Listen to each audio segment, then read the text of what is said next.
Bon matin tout le monde et bienvenue à l'Église de la Victoire. Nous sommes heureux d'être ensemble aujourd'hui pour vous annoncer que le Seigneur est présent pour guérir, pour vous faire du bien. Tout au long de cet été, l'été du mois d'août, le mois d'août, nous sommes ensemble pour croire pour votre guérison. Et on a déclaré que c'était l'été de la guérison divine. Et vraiment, nous sommes dans l'expectative que l'Esprit de Dieu va agir parmi nous dans les nations. Et je suis heureux, comme d'habitude, mon épouse Mathilde est là. Bonjour chérie. Bonjour à toi et bonjour à vous tous. Bon dimanche matin, j'espère que vous allez bien.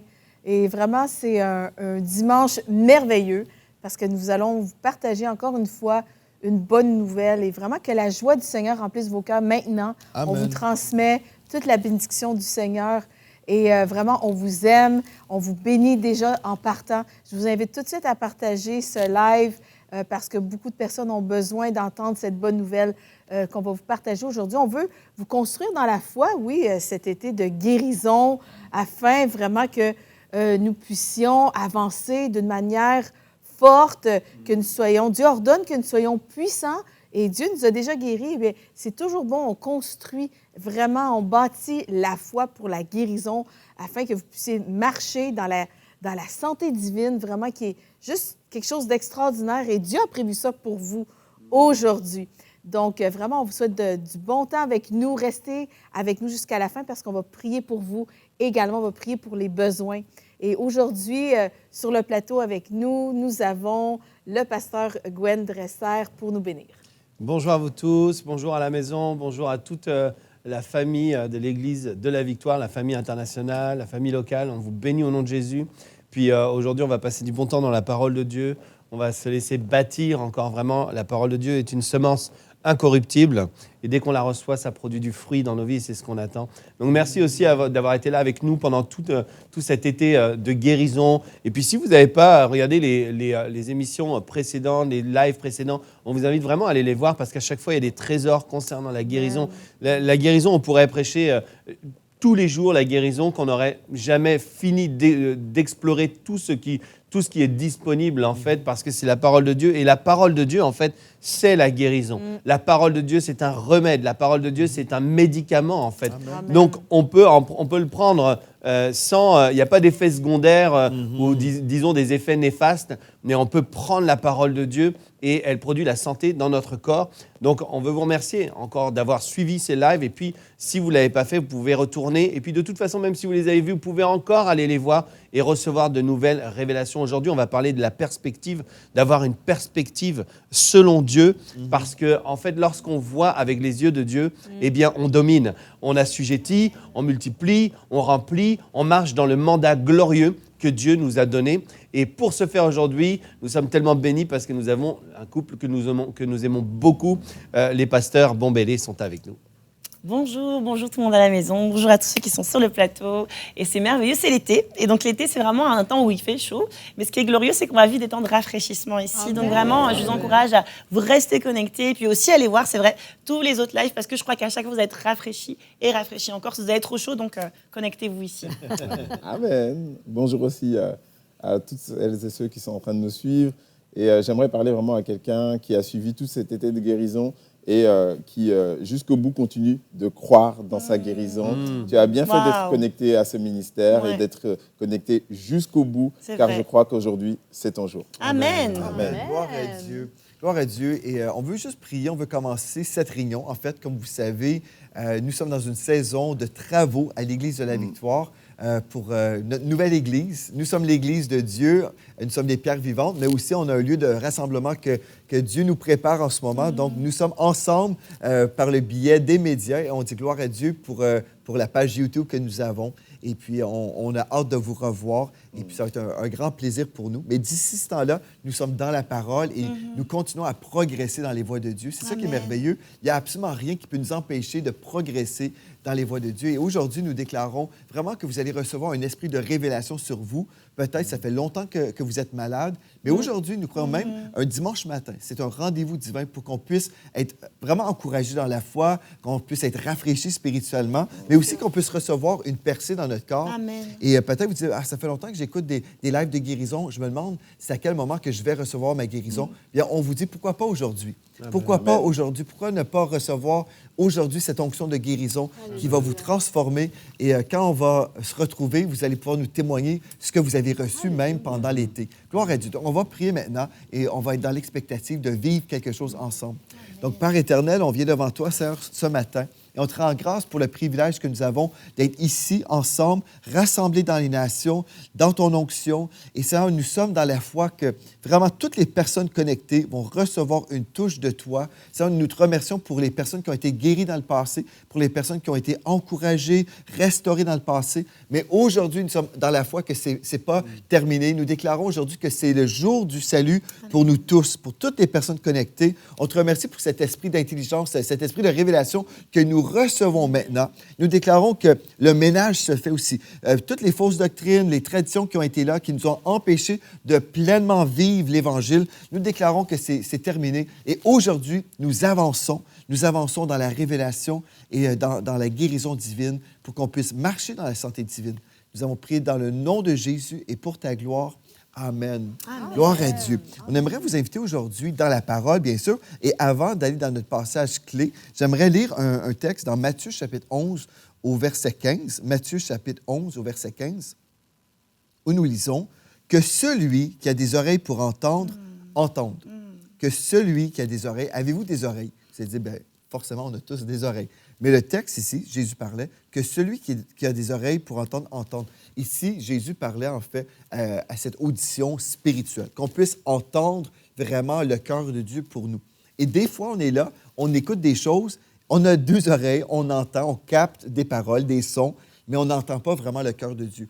Et aujourd'hui, on déclare que c'est un moment où on reçoit une révélation pour notre propre vie. Et on va voir maintenant dans Jacques chapitre 1, on va aller ensemble dans Jacques au premier chapitre.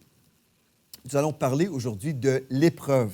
Et c'est un sujet que plusieurs chrétiens aiment parler de ça. Je ne sais pas, vraiment, les chrétiens parlent beaucoup des épreuves constamment. J'ai été éprouvé, j'ai vécu telle chose. Et aujourd'hui, on va voir le sens véritable des épreuves dans la parole de Dieu. Et je pense que pour certains, vous allez faire un petit ménage et vous allez recevoir des révélations pour votre propre vie aussi. Donc, gloire à Dieu pour ça. Et Pasteur Gwen, est-ce que tu aimerais commencer dans la lecture, dans Jacques chapitre 1? Et on peut commencer peut-être au verset 2. Au verset 2, donc Jacques 1 et verset 2, il est dit « Mes frères, regardez comme un sujet de joie complète les diverses épreuves auxquelles vous pouvez être exposés, sachant que l'épreuve de votre foi produit la patience. Donc, on est ici, donc on a lu versets 2 et 3. J'ai envie de le relire parce que il faut que ça descende. Donc, mes frères, regardez comme un sujet de joie complète les diverses épreuves auxquelles vous pouvez être exposés. Donc ici, la Bible ne nous dit pas qu'on n'a jamais d'épreuves. Hein? C'est très clair. Et nous, à l'Église de la Victoire, on ne prêche jamais qu'on n'a jamais d'épreuves. Parce qu'on croit la parole de Dieu, et la parole de Dieu vient de nous dire les diverses épreuves. Donc, il peut y avoir des diverses et variées. Ça veut dire dans notre santé, dans les finances. On peut avoir des épreuves. Donc, à l'Église de la Victoire, même si on prêche toujours la victoire, parce que c'est ce que la parole dit, on sait aussi qu'il y a des épreuves. Amen. Donc, on n'est pas des personnes qui disent... Parce que des fois, quand on prêche la victoire, la foi, croire dans les promesses de Dieu, ben souvent les gens font l'amalgame et disent « oui, mais toi, tu crois que tu planes au-dessus et que tu n'as jamais d'épreuves. » Non, nous croyons toute la parole, et la parole nous dit « vous pouvez être exposés à des épreuves ». Et il ne dit pas une catégorie de croyants, ceux qui ne sont pas pasteurs peuvent être exposés, il dit « mes frères ». Donc, tous ceux qui sont mes frères et sœurs, tous ceux qui sont dans l'Église peuvent être exposés à des épreuves. Sachant que l'épreuve, verset 3, de votre foi produit la patience. Et quand j'étais en train de méditer sur ce passage, il y a quelque chose qui est venu fortement dans mon cœur, c'était « Mes frères, regardez comme ». Et il y a une autre version, la seconde 21, va dire « Considérez comme ». Cela veut dire qu'en fait, ici, l'apôtre Jacques nous encourage à avoir une perspective qui est différente concernant l'épreuve. C'est-à-dire que peu importe ce que ça nous semble ou ce que la montagne que ça peut paraître, il nous propose ou il nous encourage fortement à avoir et à regarder comme un sujet de joie complète. Si c'était par exemple, si l'apôtre Paul était en train de parler de, je ne sais pas, quelque chose qui est absolument une joie, une naissance, quelque chose comme ça, c'est facile de dire, regardez comme un sujet de joie complète. Mais ici, regardez comme, parce qu'il sait pertinemment que ce n'est pas inné, ce n'est pas instinctif de regarder une épreuve comme un sujet de joie. Et là, il ne va même pas dire comme un sujet de joie, il dit comme un sujet de joie complète. Donc, en fait, il nous place dans une perspective de la foi, et la foi, en fait, nous place dans l'issue de cette histoire. La foi nous place dans la fin de cette chose où Dieu est intervenu en notre faveur. La foi nous place dans, la Bible dit, mieux vaut la fin d'une chose que son commencement, parce que la foi, en fait, nous place dans la fin de cette chose et à la fin, nous gagnons. Amen. Amen. Du moins, Dieu gagne et il veut qu'on gagne avec lui. Amen. Gloire à Dieu. Amen. Donc, il dit, mes frères, considérez, ayez cette perspective. Mes frères, mes sœurs, c'est votre responsabilité de regarder cette épreuve avec les lunettes de la foi. C'est votre rôle. Ce n'est pas à l'épreuve de dicter si c'est une situation terminale, c'est un stade 4, c'est impossible, c'est incurable. C'est notre décision de dire, je vois cette épreuve, maintenant, comment est-ce que je la regarde ? Est-ce que je la regarde, nous allons tous périr? Maître, ne voyais-tu pas que nous périssons? Ou bien est-ce que je la regarde en me disant, de toute façon, il a dit, allons de l'autre bord. C'est une perspective, en fait. Amen. Oui, absolument. Mais on sait que nous avons reçu la pensée de Christ. Donc, en tant qu'enfant de Dieu, vous avez la pensée de Christ. Et donc, vraiment, quand on considère cette vérité, c'est une vérité, c'est pas une promesse, c'est vraiment, c'est une vérité. Amen. Ça vous appartient. Vous avez la pensée de Christ.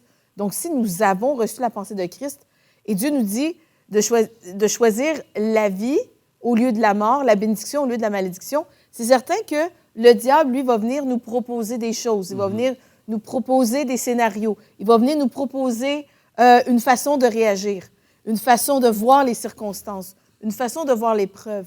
Mais si j'ai reçu la pensée de Christ, eh bien, la pensée de Christ est toujours élevée. La pensée de Christ voit toujours les choses d'une perspective assis dans les lieux célestes. C'est ça. Voit toujours les choses d'en haut.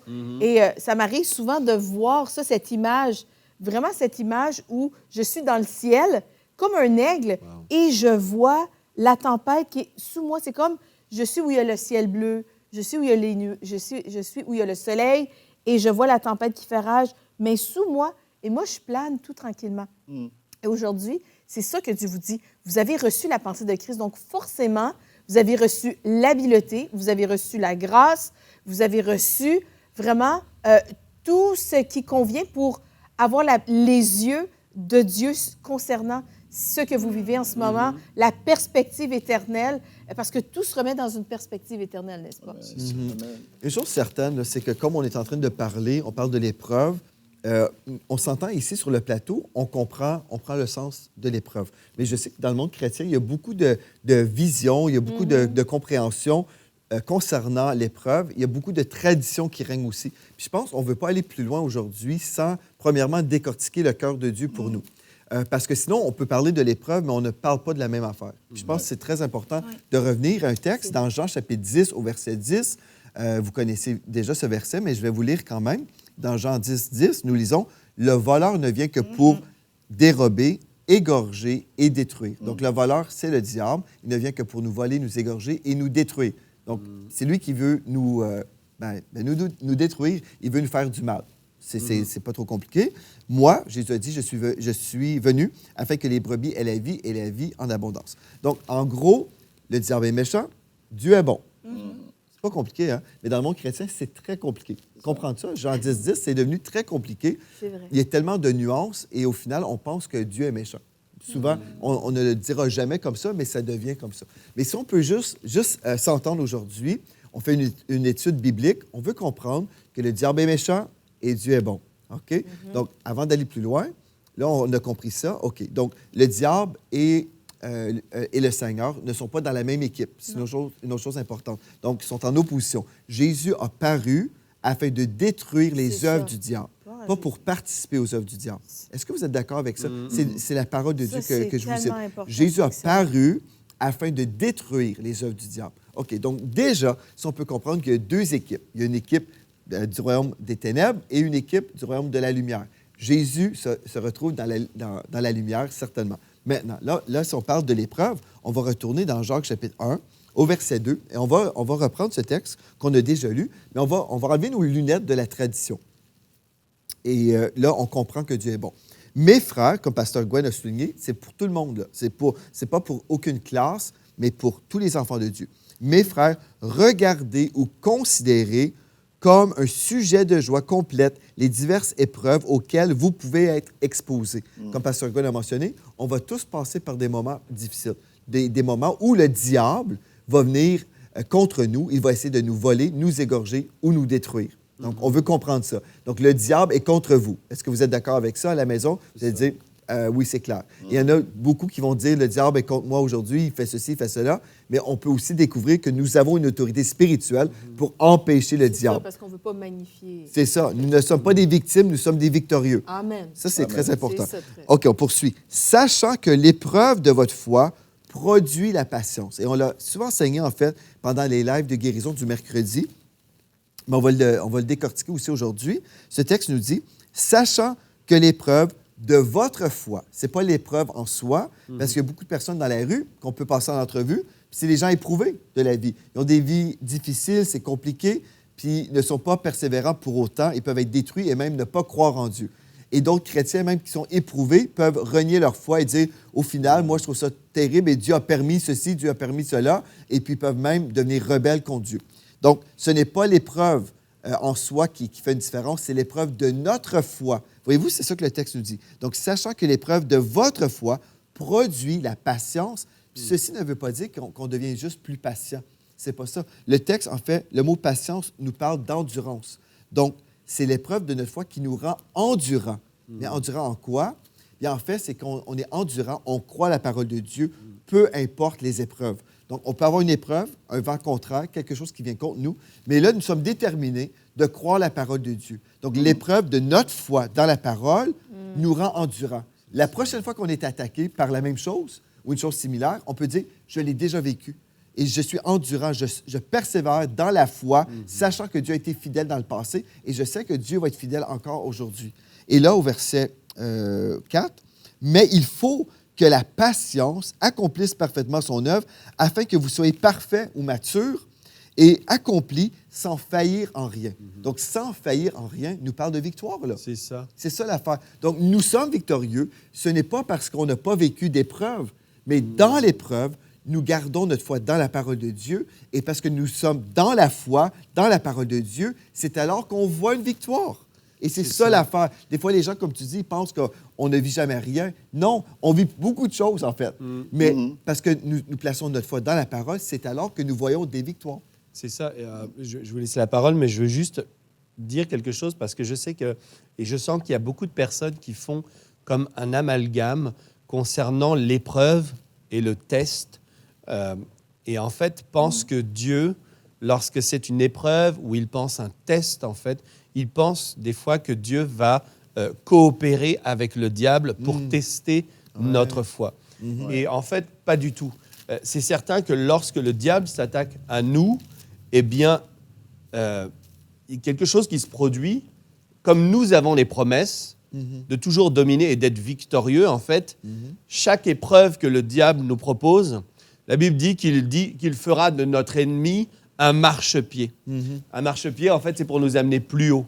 Ça ne veut pas dire que Dieu a envoyé le diable pour nous amener plus haut, mais comme le diable s'attaque à nous, Dieu transforme le mal en bien et le diable qui était censé nous contrer et nous assujettir, finalement, il se transforme en un escalier qui fait que on va plus haut. Vous voyez? Mais c'est pas ça le test. C'est pas comme ça que Dieu, en fait, nous teste. Hein? Oui, on sort victorieux. Oui, on passe à... On en sort... on est fort dans la foi parce que on croit dans les promesses de Dieu, mais Dieu n'a jamais envoyé le diable, par exemple, pour qu'on vive l'épreuve de la maladie. Il ne coopère pas comme ça. La façon dont Dieu nous teste, entre guillemets, la façon dont Dieu nous teste, quelque part, si je peux dire, c'est que il va juste nous donner une instruction et nous, on a juste à obéir à son instruction. Et en fait, plus on obéit à ses instructions, en fait, plus Dieu nous confie. Nous confie des choses. Lorsqu'il nous dit, par exemple, fais quelque chose, C'est ça. eh bien, cette chose qu'on doit faire, c'est toujours une chose qui est, comme par exemple, il a dit à Abraham, quitte C'est ça. ton pays, quitte ta patrie. C'est ça. Mais ce n'était pas quitte ton pays, jette-toi dans le feu, vis des choses terribles. Non, c'était fais un pas de foi. Dieu nous propose des tests. Les tests qu'il nous propose, en fait, c'est des pas de foi pour entrer dans une nouvelle étape C'est plus ça. glorieuse. Mais ce n'est pas la même chose que lorsqu'on vit, par exemple, la maladie. Parce que ça, c'est vraiment des attaques diaboliques. C'est C'est ça. ça. Et Dieu ne coopère pas avec le terrorisme. C'est Dieu ça. ne s'associe jamais à Satan pour nous promouvoir. Jamais. Par contre, il transforme les choses à cause de la victoire en Jésus-Christ et la victoire que nous portons. À cause de tout cela, eh bien, on passe cette étape, cette épreuve. Et pour nous, c'est un sujet de joie parce qu'on se dit, ah ouais, et des fois, ça nous est arrivé. Même avec ma femme, ça nous est arrivé de vivre des épreuves. On a ri, on a dit, mais c'est stupide, Ouais. diable, c'est stupide. Parce qu'à la fin, en fait, je vais ressortir encore plus prospère, encore plus joyeux. Je vais encore plus témoigner, je vais en parler encore plus à plus de monde. C'est ce que je dis. Et je dis ça, au diable, amen. et on dit au diable, mais c'est débile ce que tu fais parce que je vais en parler, je vais encore plus témoigner. Je vais ça. ressortir avec une victoire à cause de cette épreuve que tu as proposée. Eh bien, j'aurai encore un nouveau témoignage. Tu pensais me détruire, mais Dieu transforme le mal en Amen. bien. C'est Comme ça. Joseph a vécu ces choses-là où le diable voulait le détruire. Il a dit, mais Dieu a transformé le mal en bien.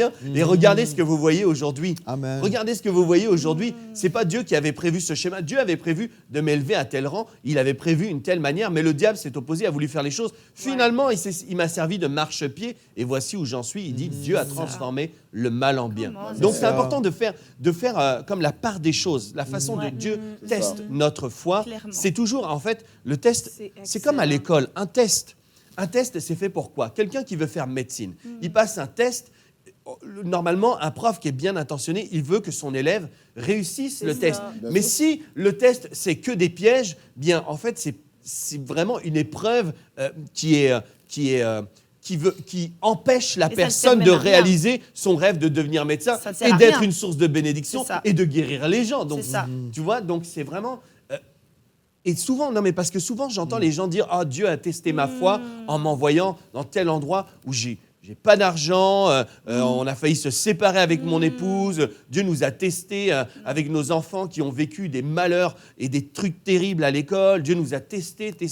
Dieu est un bon père. Dieu est bon. Amen. Ouais. Amen. En fait, ça me fait penser ce que tu disais, la façon dont Dieu va nous tester. Tu disais, mais c'est des instructions qu'on va recevoir. Et puis nous, c'est comment on les reçoit. Et à ce moment-là, on met en pratique notre foi. Mais Dieu nous donne toujours des instructions parce que Dieu sait que le diable va venir avec cette attaque, etc. Exact. Et en fait, ça me fait penser à ma petite sœur, en fait, qui est médecin. Elle est pédiatre et puis elle me raconte qu'elle était de garde. Donc c'était la nuit. Et c'est vrai que la nuit, t'es pas toujours alerte. C'est parce que t'es fatigué. On est des êtres humains. Et donc elle était en train de faire de l'administratif quand elle entend d'une voix audible le Seigneur lui parler en lui disant il va y avoir une réanimation. Elle entend très clairement. Donc c'est ça, c'est cette façon-là que Dieu va venir te donner une instruction. Est-ce que la maladie, la réanimation qui va arriver, est-ce que c'est Dieu qui l'a envoyé? Non, c'est le diable en fait qui a attaqué un enfant quelque part. Et Dieu prévient sa servante en disant, regarde, l'ennemi a attaqué un enfant quelque part, mais sois alerte. Je vais te donner les instructions. Et donc il donne l'instruction à ma petite sœur en disant, il va y avoir une réanimation. Donc elle se tient prête. Elle est prête. Et 10 minutes plus tard, un bébé de 5 mois arrive dans le coma. Dans le coma.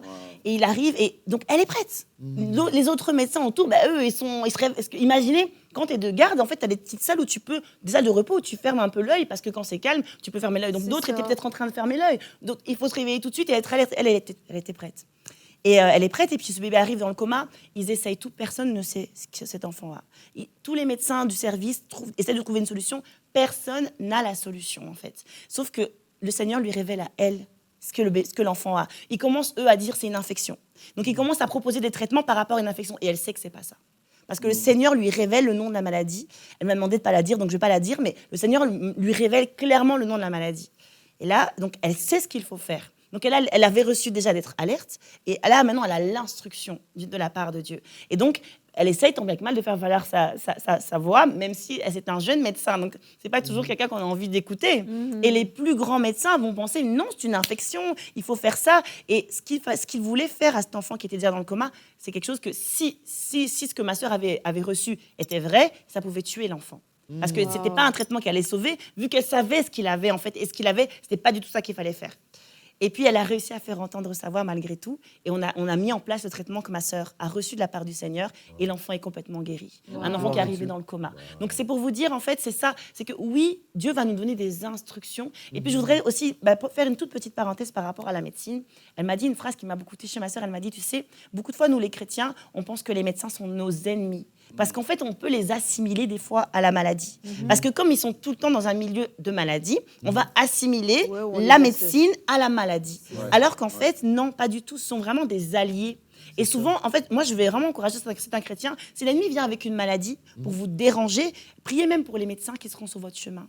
Priez pour les médecins pour que Dieu leur donne la révélation. Ce ne sont pas vos ennemis. On ne combat pas la médecine, en fait. Au contraire, c'est certainement des outils que Dieu va utiliser. Il va leur donner des révélations pour trouver la solution, parce que ma sœur, elle me disait, d'ailleurs, elle m'a envoyé une phrase intéressante que Ambroise Paré disait. Ambroise Paré disait, moi, je soigne, mais c'est Dieu qui guérit.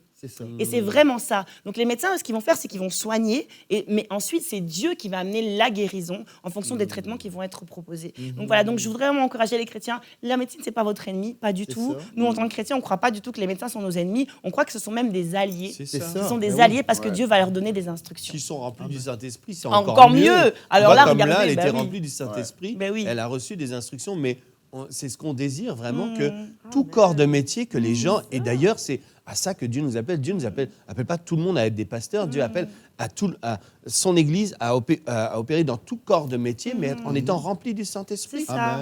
Et lorsque les médecins, les infirmiers sont remplis du Saint-Esprit, ils peuvent recevoir des instructions directement.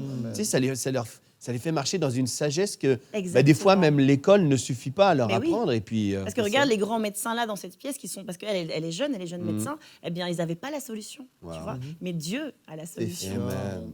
Et c'est vraiment super important ce qu'on est en train de vous dire ici, parce que vous voyez les enjeux, on les voit dans la parole, dans Jacques chapitre 1, le verset 4 nous dit que ça va produire, le verset 3 d'abord, ça va produire la patience. Et la patience va accomplir parfaitement son œuvre afin que vous soyez parfaits et accomplis sans faillir en rien. Donc, on voit que les enjeux ici, c'est vraiment une guérison totale, si c'est ce à quoi vous attendez. C'est d'être parfait, accompli. C'est de ne jamais faillir en rien. Les enjeux sont tellement importants et décisifs. Mais pour cela, il faut que lorsque l'épreuve vient, il faut que vous puissiez la recevoir, l'accueillir comme il se doit. Alors, ici, en fait, dans ce texte, il y a vraiment deux mots qui sont assez, je pense, mal interprétés. Comme le pasteur Joël l'a exposé, comme on a tous essayé de vous l'exposer ici, l'épreuve, les diverses épreuves et l'épreuve de votre foi, ce n'est vraiment pas la même chose. Dans le mot qui est utilisé pour parler des diverses épreuves, c'est la tentation ou l'adversité. Et dans le mot qui est utilisé pour parler de l'épreuve de votre foi, l'épreuve, à ce moment-là, c'est plutôt la preuve ou la certification de votre foi. Et c'est totalement différent. Des fois, en fait, vous allez accueillir l'épreuve ou la maladie, ou que sais-je encore. Vous allez l'accueillir comme si c'était quelque chose que Dieu a envoyé, parce qu'au fait, vous mélangez au fait, ces deux mots. S'agissant de l'épreuve, l'adversité, ici, ce texte nous dit qu'on va avoir un regard joyeux sur ces choses-là, parce qu'on sait qu'on a quelque chose en nous qui est la foi. Amen. Et c'est ça, en fait, qu'on va faire. Je veux juste vous donner un petit témoignage. Lorsque je jouais au foot, et je jouais au foot à ce moment-là en Division 3, en fait, le club dans lequel je jouais venait de descendre. Et donc là, j'étais en Division 3. Et du fait d'être relégué à un échelon inférieur, je pensais vraiment que j'allais pouvoir jouer en tant que titulaire. Et d'ailleurs, on sortait d'une préparation où j'étais titulaire. Et donc, j'avais bon espoir pour cette nouvelle saison. Et juste avant le coup d'envoi, le début du championnat, mon entraîneur me dit qu'il ne compte plus sur moi et il me relègue dans le noyau B. Et là, j'étais vraiment étonné. Et la manière avec laquelle j'ai pris cette nouvelle, ça a été un peu comme un choc, ça a été très dur. Et donc, j'étais vraiment rempli de tristesse. Et j'allais à l'entraînement avec le noyau B, j'étais vraiment pas dans mon assiette. Mon niveau se faisait ressentir. Même dans le noyau B, il est arrivé un moment donné où j'étais même pas titulaire aussi dans le noyau B, tellement j'étais rempli de tristesse. Et au bout d'un moment, pour moi, je me suis dit, je vais commencer à prier par rapport à cette situation et je vais essayer de savoir ce que Dieu veut. Est-ce que Dieu veut que je parte? Qu'est-ce que je dois faire dans cette situation? Et là, lorsque j'ai prié, la pensée qui est venue, c'est là où tu as échoué, c'est là où également que je vais te faire réussir. Je me suis dit, OK, donc ça veut dire que Dieu veut que je réussisse là où je suis. Mais quand je regardais la situation dans laquelle j'étais, je me disais, mais c'est quand même compliqué parce que même déjà maintenant dans le noyau B, je ne suis même plus titulaire, alors que j'aurais dû déjà être titulaire dans le noyau A. Et alors, je me suis dit, bon, OK, je vais juste changer mon attitude. Je vais prendre tous les entraînements, tout ce que j'ai à faire dans cette sanction, entre guillemets. Je vais le prendre et je vais changer. Et je vais juste être heureux avec ce que Dieu m'a donné parce que je sais maintenant que j'ai une promesse. Et cette promesse, c'est que je vais réussir. Et donc, j'ai commencé à aller dans les entraînements. J'étais joyeux, je parlais avec les gens, je rigolais. Tout l'inverse de ce que je faisais auparavant, où j'étais isolé, j'allais dans le vestiaire, je m'asseyais seul dans mon coin. Et en fait, vraiment, mon niveau s'en est fait ressentir.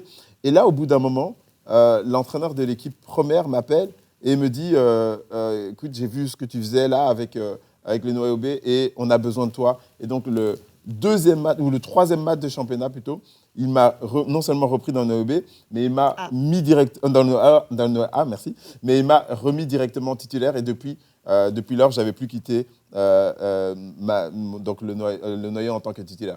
Tout ça pour vous dire que c'est vrai que la maladie peut arriver, les problèmes peuvent arriver, les épreuves peuvent arriver, mais comment vas-tu accueillir ou comment vas-tu te comporter dans ces épreuves? Et en fait, le tout, c'est de savoir que tu as une merveilleuse promesse, tu as une promesse qui est la vérité. Et si tu détiens la vérité, les épreuves que tu vis ne peuvent pas transformer, ne peuvent pas traverser cette vérité. C'est pour ça que la parole nous dit, soyez toujours joyeux. Parce qu'en réalité, nous avons la vérité et l'ennemi, il vient pour détruire, il vient pour égorger, il vient pour dérober. Mais nous avons malgré tout celui qui s'appelle Jésus. Et lui, il vient pour nous donner la vie en abondance. Amen. Et c'est ça la vérité. Amen. Gloire à Dieu. La réponse, c'est quoi notre réponse? C'est exactement ça. Dans l'épreuve, quelle est notre réponse? Et c'est pour ça qu'on peut être joyeux. Et je vais vous donner 2 références vraiment qui, si vous êtes un enfant de Dieu, vraiment, vous avez une raison pour laquelle vous pouvez dire, oui, je peux me réjouir parce que je connais déjà, Amen. je connais la fin de l'histoire. la fin. On gagne. À la fin de C'est l'histoire, ça. je gagne. Hein, parce que Mais je oui. suis en Jésus-Christ et C'est Jésus-Christ a déjà gagné. Donc, Jésus-Christ a dit que par ses meurtrissures, vous avez été guéris, vous êtes victorieux. Et il y a 2 références que j'aime énormément. C'est 1 Corinthiens 15, 57 qui nous dit « Mais grâce soit rendue à Dieu qui nous donne la victoire par notre Seigneur Jésus-Christ.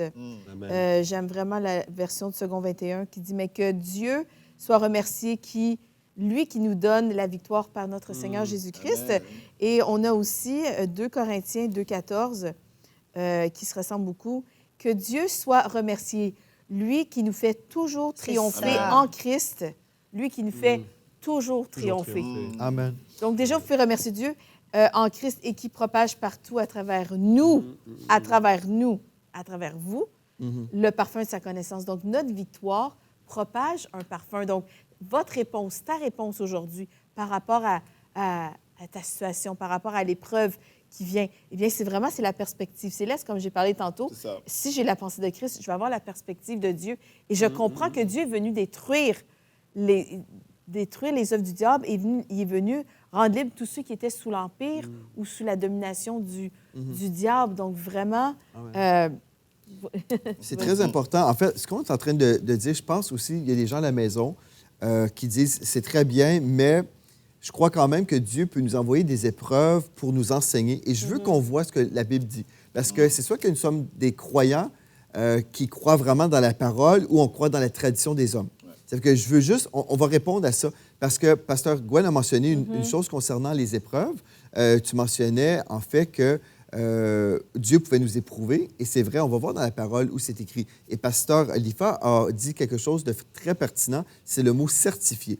Puis je veux juste aller dans Genèse 22. Et en passant, mon prochain livre qu'on va sortir bientôt s'appelle « Sortir de la souffrance ». En fait, et on décortique l'épreuve dans ce livre-là et on voit toutes sortes de souffrances qui existent dans le corps de Christ et comment on peut sortir de ces souffrances inutiles.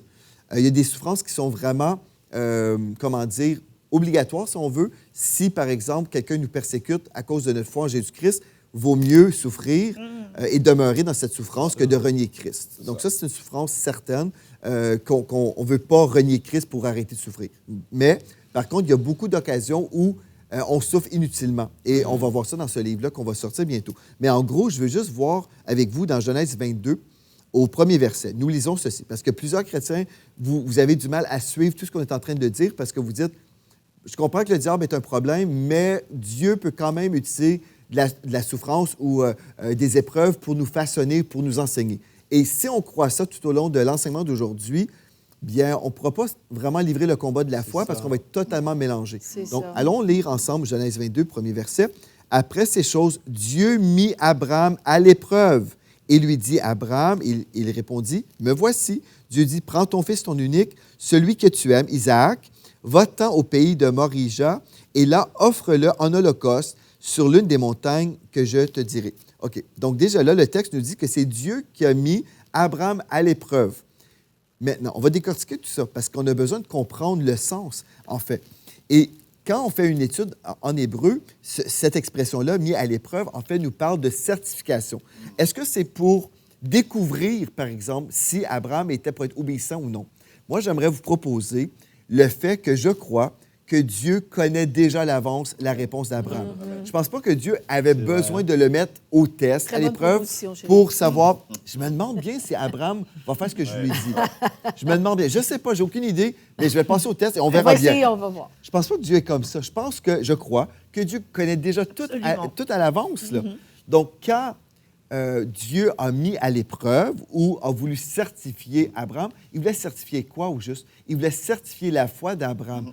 Et en fait, il avait besoin de mettre Abraham à l'épreuve pour révéler au monde de l'esprit qu'il y avait un homme. Il avait trouvé un homme sur la terre qui était prêt à sacrifier son fils. Et on connaît bien l'histoire qu'Abraham n'a jamais sacrifié Isaac, sauf qu'il était prêt. Pourquoi Dieu a eu besoin de faire ça? C'est parce que Dieu avait un plan, c'était d'offrir Jésus-Christ en sacrifice pour le salut de tous les hommes. Il avait besoin de révéler au monde de l'esprit que, en fait, son geste d'envoyer Jésus-Christ était déjà quelque chose que l'homme acceptait de faire. dans la personne d'Abraham. Donc, en gros, on ne prendra pas plus de temps dans mon livre, vous pourrez lire tout ça si vous voulez. Mais en gros, ce texte-là nous montre, nous révèle que Dieu certifie notre foi par l'épreuve. Donc, on peut être opposé par le royaume des ténèbres et tout ça. Et là, comme tu disais, il y a des gens qui font l'amalgame, qui pensent que Dieu se sert de la malédiction, par exemple, pour nous façonner. Non, il y a des choses qu'on peut passer à travers, comme Mathilde et moi, on avait reçu une offre d'emploi pour travailler dans une église au Nouveau-Brunswick. Et puis, pour nous, c'était une épreuve. Et ce qu'on a appris, en fait, de nous-mêmes, sur nous-mêmes, on a appris qu'on était prêt à répondre à l'appel de Dieu, peu importe, même si on n'avait pas le goût d'y aller. Là. Bon, je veux juste rectifier pour ceux qui viennent du Nouveau-Brunswick. On aime le Nouveau-Brunswick. C'est une province dans l'Est, dans les maritimes du Canada. C'est très beau. J'aime nos gens là-bas. C'est très beau, mais je voulais pas aller demeurer là-bas. Je me sentais... je me disais, j'ai l'impression que je vais être comme peut-être en exil ou... C'était à 10 heures de route de chez C'était nous. vraiment très loin de ma famille. Puis pour moi, c'était vraiment comme... C'était vraiment, pour moi, j'envisageais ça d'une manière vraiment difficile. Mais je me souviens, quand on a reçu l'offre, j'ai dit à mon mari... Au début, j'ai dit non. Puis après, il raccroche. Puis là, je fais... Tout d'un coup, c'était la volonté de Dieu. Vraiment, c'était comme... Ça m'a envahi. En gros, on ne voulait pas dire non à Dieu. Mais on voulait... En gros, c'est ça, on ne voulait pas dire non à Dieu. Donc, on a dit oui. Et puis, au final, ils ont dû passer un vote en Église. À l'époque, c'était comme ça. Et puis, il devait avoir 80 des gens qui voulaient emprunter l'argent pour me payer un salaire. Et puis, ils ont voté à 78 Donc, c'était... 0,4. Bref, c'était en bas du 80 Ouais. Donc, on ne pouvait pas être embauché par cette Église-là. Et puis, ça ne nous dérangeait pas parce qu'on était super heureux parce qu'en fait, on ne voulait pas aller vivre là-bas. C'est rien contre le Nouveau-Brunswick, c'est juste que c'était pas là où on voulait être. Tout ça pour dire que c'est pas Dieu qui a découvert qu'on était pour être obéissant, c'était nous-mêmes. On a découvert qu'au final, on était prêt à obéir à la volonté de Dieu parce que plus tard, Dieu était pour nous demander d'aller vivre en Alberta, qui était au-delà de 10 heures. Là, c'est 4 heures d'avion pour y aller, ou 4 jours de voiture. Donc, maintenant, je veux juste revenir. Donc, si ça peut vous aider à comprendre, Dieu ne nous passe pas à l'épreuve pour savoir, pour découvrir si nous allons être obéissants. Parce que Dieu connaît toutes choses. Donc, Dieu n'apprend rien. OK? Donc, c'est pour nous, en fait. OK, maintenant, si on dit oui, mais Dieu me passe à l'épreuve, il me façonne par les difficultés. Comprenez ceci, c'est le diable qui essaie de vous voler, vous égorger et vous détruire. La façon que Dieu va vous enseigner, ce n'est pas par un cancer ou un diabète ou un accident de voiture. Dieu ne se sert pas de ces choses-là pour vous enseigner. Voici comment Dieu nous enseigne. Dans 2 Timothée, chapitre 3, versets 16 et 17, nous voyons ce que Dieu dit lui-même sur sa façon de nous enseigner. Premièrement, nous lisons « Toute écriture est inspirée de Dieu », donc inspirée par le Saint-Esprit, et utile. C'est la parole de Dieu qui est utile pour enseigner, pour convaincre, pour corriger, pour instruire dans la justice. Donc, j'aimerais vous proposer que c'est la Bible, vraiment avec le Saint-Esprit, qui nous révèle la parole, qui est vraiment utilisée pour nous instruire. Donc, ce n'est pas la maladie, ce n'est pas la malédiction de la loi, c'est la parole de Dieu. Et puis, si on peut comprendre ça, bien, là, on peut se dire, oui, mais un instant, quand j'étais malade, j'étais à l'hôpital, je regardais le plafond et j'ai décidé de prier. Et Dieu s'est servi de ça pour m'enseigner telle chose. Certainement, Dieu peut prendre n'importe quelle situation pour vous enseigner. Mais j'aimerais vous dire aussi que Dieu n'a pas besoin d'un lit d'hôpital avant de vous parler. Si vous êtes juste disposé, Dieu peut vous parler avant de vous retrouver à l'hôpital. Exact. Mais c'est hyper important. Et ce sujet-là dont on parle, c'est vraiment tellement important. On pourrait faire prêcher toute une année là-dessus parce que, en fait, on voit vraiment dans le corps de Christ une confusion. Il y a de la confusion et il faut que ça cesse, en fait. Vous devez en avoir un acharnement et être violent concernant les promesses de Dieu. Ça doit être votre focus. Lorsque Dieu vous a parlé, lorsque Dieu vous a donné une promesse, vous a dit quelque chose, par exemple, la guérison, c'est évident que Dieu veut qu'on soit en bonne santé. Bien aimé, je souhaite que tu prospères à tous égards et que tu sois en bonne santé et que tu prospères comme l'état de ton âme. Vous connaissez cela. Et donc, en fait, sa volonté concernant la guérison, c'est quelque chose, c'est une promesse sur laquelle on doit s'acharner, c'est-à-dire on doit tenir ferme.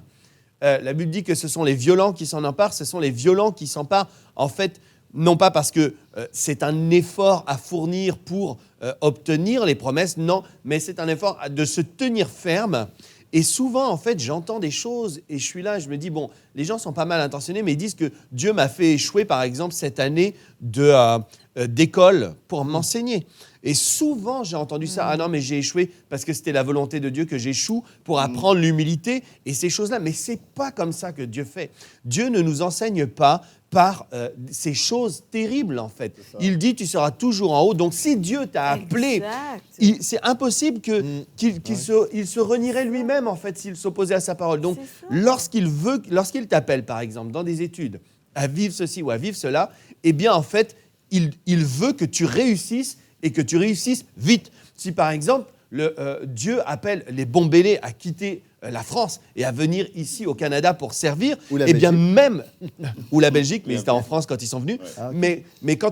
Mais même s'il y a de l'opposition à l'immigration, c'est comme une persistance. Et au bout d'un moment, tu dis mais Dieu veut pas, la porte s'est fermée. Non, tu le sais que Dieu t'a parlé. C'est Alors ça. il y a des fois vous n'avez pas vécu des percées parce qu'en fait Dieu ne vous avait pas parlé. C'est Ça, c'est vrai, ça arrive. Vous avez échoué, ce n'est pas parce que Dieu voulait vous enseigner en échouant, etc. Vous avez échoué parce que vous êtes allé dans une voie qui n'était pas sa voie. C'est Mais ça. ici, on le savait. Exact. Et vous êtes allé une fois à l'aéroport et c'était non. Et une deuxième fois, c'était non pour immigrer. Et lorsque vous avez des choses comme ça, eh bien, vous pouvez être l'un des croyants flottants et qui se disent, Dieu a fermé les portes, finalement, c'était peut-être pas la volonté de Dieu. Mais Dieu avait parlé, donc il fallait être tenace et C'est ça. croire jusqu'au bout. Mais lorsqu'il est question de la guérison, c'est la volonté spécifique de Dieu. Donc ça veut dire que vous devez être acharné sur le résultat de cette affaire, c'est que vous devez être guéri ça. parce que Dieu veut que vous soyez guéri. ça. Il ne veut rien vous enseigner, il ne veut pas qu'il y ait de délai. ça. Ouais. Il n'a ça. pas dit, tu vas pendant 6 mois, comme ça, je vais t'apprendre. Non, c'est maintenant. La guérison, c'est Amen. maintenant, au nom puissant de Jésus. Donc, fait ça. c'est Amen. important. C'est important que cette confusion sorte dans l'Église. Ouais. Parce que des personnes de foi, les personnes de foi, c'est quoi? C'est des personnes qui croient dans les promesses et dans l'appel de Dieu. Et qui disent, eh bien ça, c'est la vérité absolue pour ma vie et je vais vraiment tenir ferme. S'il y a de l'adversité, je tiendrai ferme. S'il y a des oppositions, et regardez ce que dit l'apôtre Paul, et après je vous laisse, mais il dit, je ne vais pas partir, je vais rester. Mais il dit ceci, l'apôtre Paul dit dans 2 Corinthiens 12, et encore un passage qui est tellement mal connu, mal enseigné dans l'Église, mais bon, on croit vraiment qu'on reçoit des révélations et qu'on lit le texte comme tout le monde, d'accord? ça. On lit le texte, pas avec une pensée de tradition, on lit le texte, d'accord? Pasteur Joël nous l'a très bien enseigné, mais ici, j'aimerais vous attirer votre attention sur le verset 10. 2 Corinthiens 12, au verset 10. Il dit, « C'est pourquoi je me plais, je me considère comme un sujet de joie. Je me plais dans les faiblesses, dans les outrages, dans les calamités, dans les persécutions, dans les détresses, pour Christ. Car quand je suis faible, c'est alors que je suis fort. » Et ça, dans l'Église, on entend la personne qui est faible. « Ah, tu sais, c'est quand tu es faible que tu es fort. » Mais en fait, il n'y a jamais rien qui se passe. Aucune percée. Mais si on lit le verset qui est avant, il dit ici, au verset 9, « Et il m'a dit, ma grâce te suffit, car ma puissance s'accomplit. » S'accomplit. Ma puissance Amen. s'accomplit. Lorsqu'il parle des faiblesses, il dit il doit y avoir une puissance qui s'accomplit. Si tu es faible et que tu es malade et que tu dis ma grâce te suffit car ma puissance s'accomplit, tu dois sortir de la maladie. Si la puissance s'accomplit, tu ne restes pas dans la maladie. Mais c'est Sinon, ça. il n'y a pas de puissance qui Mais c'est s'accomplit. ça. Amen. Ça veut dire ça. qu'il y a zéro puissance. Ça veut dire, ma grâce te suffit parce que dans l'état où tu es, j'aime ça que tu sois malade ou que tu sois... Même si dans le contexte, on sait que ce n'est pas une question de maladie. Hein. On Ouais. sait que c'était des persécutions. On sait que c'était un ange de Satan qui C'est était ça. en train de s'opposer à l'apôtre Paul. Mais en gros, ce que j'essaie d'expliquer, c'est que, eh bien, il doit y avoir, même lorsqu'il dit... Je me réjouis, je me plais en fait dans les calamités, dans les persécutions. Parce que quand je suis faible, il dit, c'est alors que je suis fort. Ça veut dire que je ne reste pas dans cette ça. situation. Ben oui. Ça veut dire que mon détracteur, sa bouche sera fermée. Ça veut dire que cette faiblesse sera anéantie. Ça veut dire que cette persécution, C'est ça. alléluia, je vais en être délivré. Comment? Il me délivrera Amen. encore. C'est ça. L'apôtre Paul C'est disait, ça. Dieu m'a délivré et il me délivrera encore. C'était sa Amen. disposition. C'était Amen. pas de dire, je suis faible, alors c'est Exactement. génial. Et là, on voit tous les chrétiens qui se tiennent la main. On est faible, et alors c'est comme ça qu'on est fort. Où est la puissance qui s'accomplit? Mais grave. Sors de cette Non, il y a maladie trop au de- nom puissant de En Jésus. fait, on a trop vu les chrétiens faire ça. C'est vraiment ça. C'est que, en fait, la confusion, elle vient de là. Elle vient du fait de la façon dont on va accueillir. On accueille la maladie normale. On se dit, bah, vu que ça va sûrement m'apprendre un truc, donc du coup, ce que je vais faire, comme maintenant, c'est mon cancer, ma maladie, parce que c'est bien sûr, vu que absolument, vu que c'est quelque chose que Dieu veut utiliser pour me faire sûrement du bien, selon. Voilà. Et donc finalement, c'est tout un système de pensée, mais totalement dans la confusion. Et donc forcément, vu que je l'accueille, mais comment je peux combattre quelque chose que j'accueille? Donc c'est ça la confusion. C'est ça la confusion, c'est que du coup, c'est impossible. C'est impossible. Donc du coup, j'accueille ça, ok, parce que sûrement que Dieu veut m'apprendre quelque chose au travers de Mais ça. Pasteur Emma, tu etc. soulèves quelque C'est chose fou. de tellement important. C'est fou. Accueillir. Et souvent, c'est ça, les gens accueillent absolument Ben oui. tout ce qui vient vers eux, pensant que absolument Parce qu'ils tout prennent le vient de passage, Dieu. quand je suis faible, je suis fort. Donc tu vois ce que je veux dire. Donc on va C'est l'utilise tellement mal que du coup, vu que je vais être faible dans cette maladie, donc en fait, Dieu veut que je sois faible parce que oui, comme ça, je suis fort. C'est ça. Et voilà, il y a tout un mode de pensée complètement erroné. Si je comprends, si je suis capable de discerner, en fait, dans le fond, si c'est quelque chose qui vient m'égorger Mais vraiment. et me détruire, forcément, ça vient du diable. Mais Et clairement. si vraiment ça me donne une vie abondante, forcément, ça vient de Dieu. C'est aussi simple que ça. Donc, si ça vient m'égorger, me voler ma santé, voler ma joie, voler ma paix, ça m'égorge et quelque chose qui vient pour vraiment m'enlever la vie, me tuer, eh bien, je sais que Jésus est venu détruire Mais c'est ça. les œuvres du diable. Mais oui. Donc, à ce moment-là, si je sais d'où vient la source, d'où est la source, quelle est la source, bien là, je peux résister. Il n'y aura pas de Exactement. confusion. Exactement. Il n'y en aura pas de confusion Parce parce qu'on a que identifié. je Mais connais, oui. il faut identifier la source de Exactement. l'épreuve. Si je sais exactement, mais ça, forcément, je sais que Dieu en parle dans sa parole. Dieu est celui qui me guérit, il n'est pas celui qui me rend malade.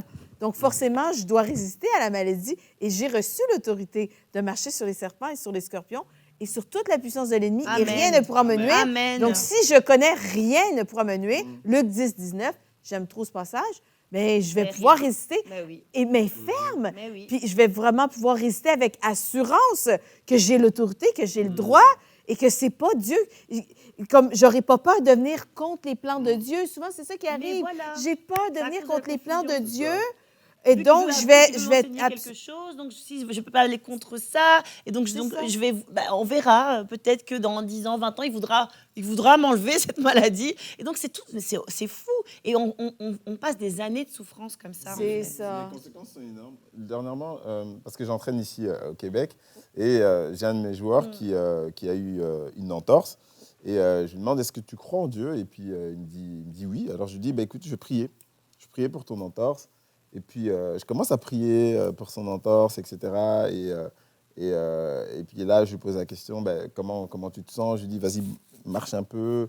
Puis il marche, il me dit, ok, ouais, c'est pas mal. Et puis je lui dis, la douleur là, donc avec laquelle tu es arrivé, c'était combien? Il me dit, c'était 8 sur 10. Il me dit, oui, 9.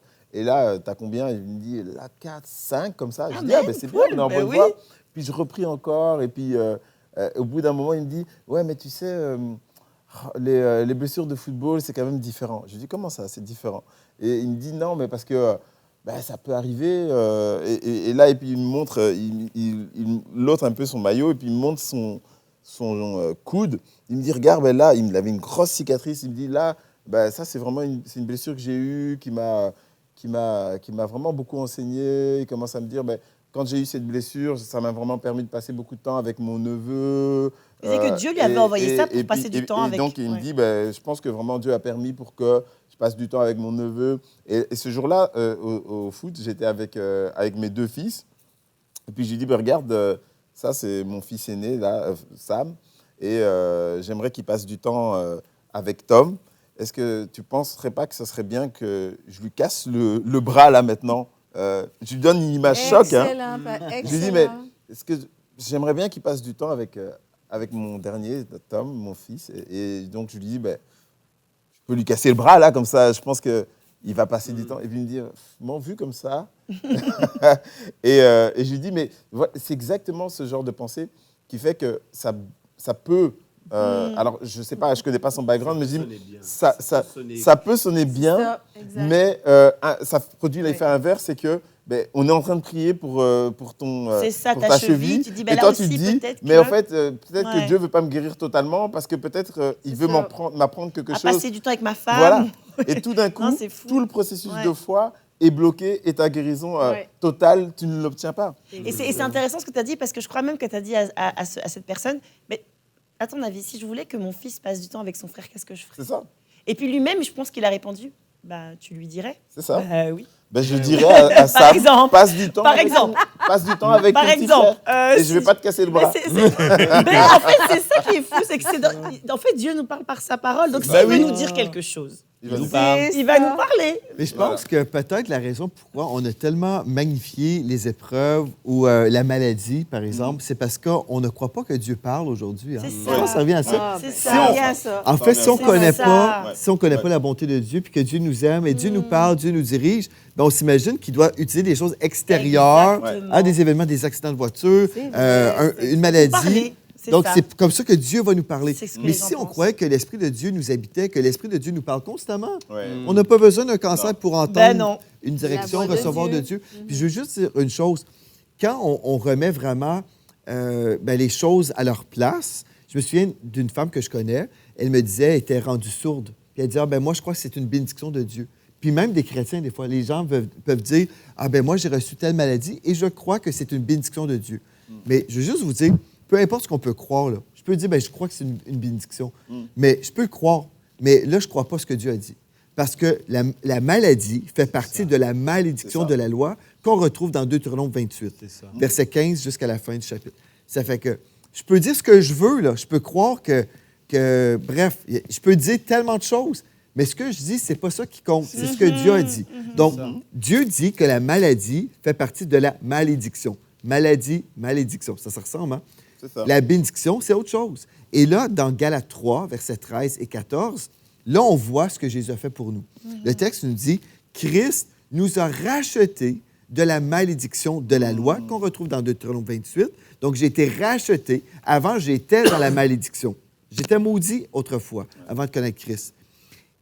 Mais là, Christ nous a rachetés de la malédiction. Donc, s'il nous a rachetés, c'est pas pour nous replonger dans la C'est ça. malédiction. Puis dans le cadre de Christ, c'est comme si on lit ce texte-là, mais on ne comprend pas le texte. Mais s'il nous a rachetés, c'est pour nous délivrer de ça. Vous comprenez? C'est comme si on était un esclave, on était vendu à un maître, un mauvais maître, mais un bon maître est venu nous racheter pour nous libérer. Mais oui. C'est ça qui s'est produit pour nous.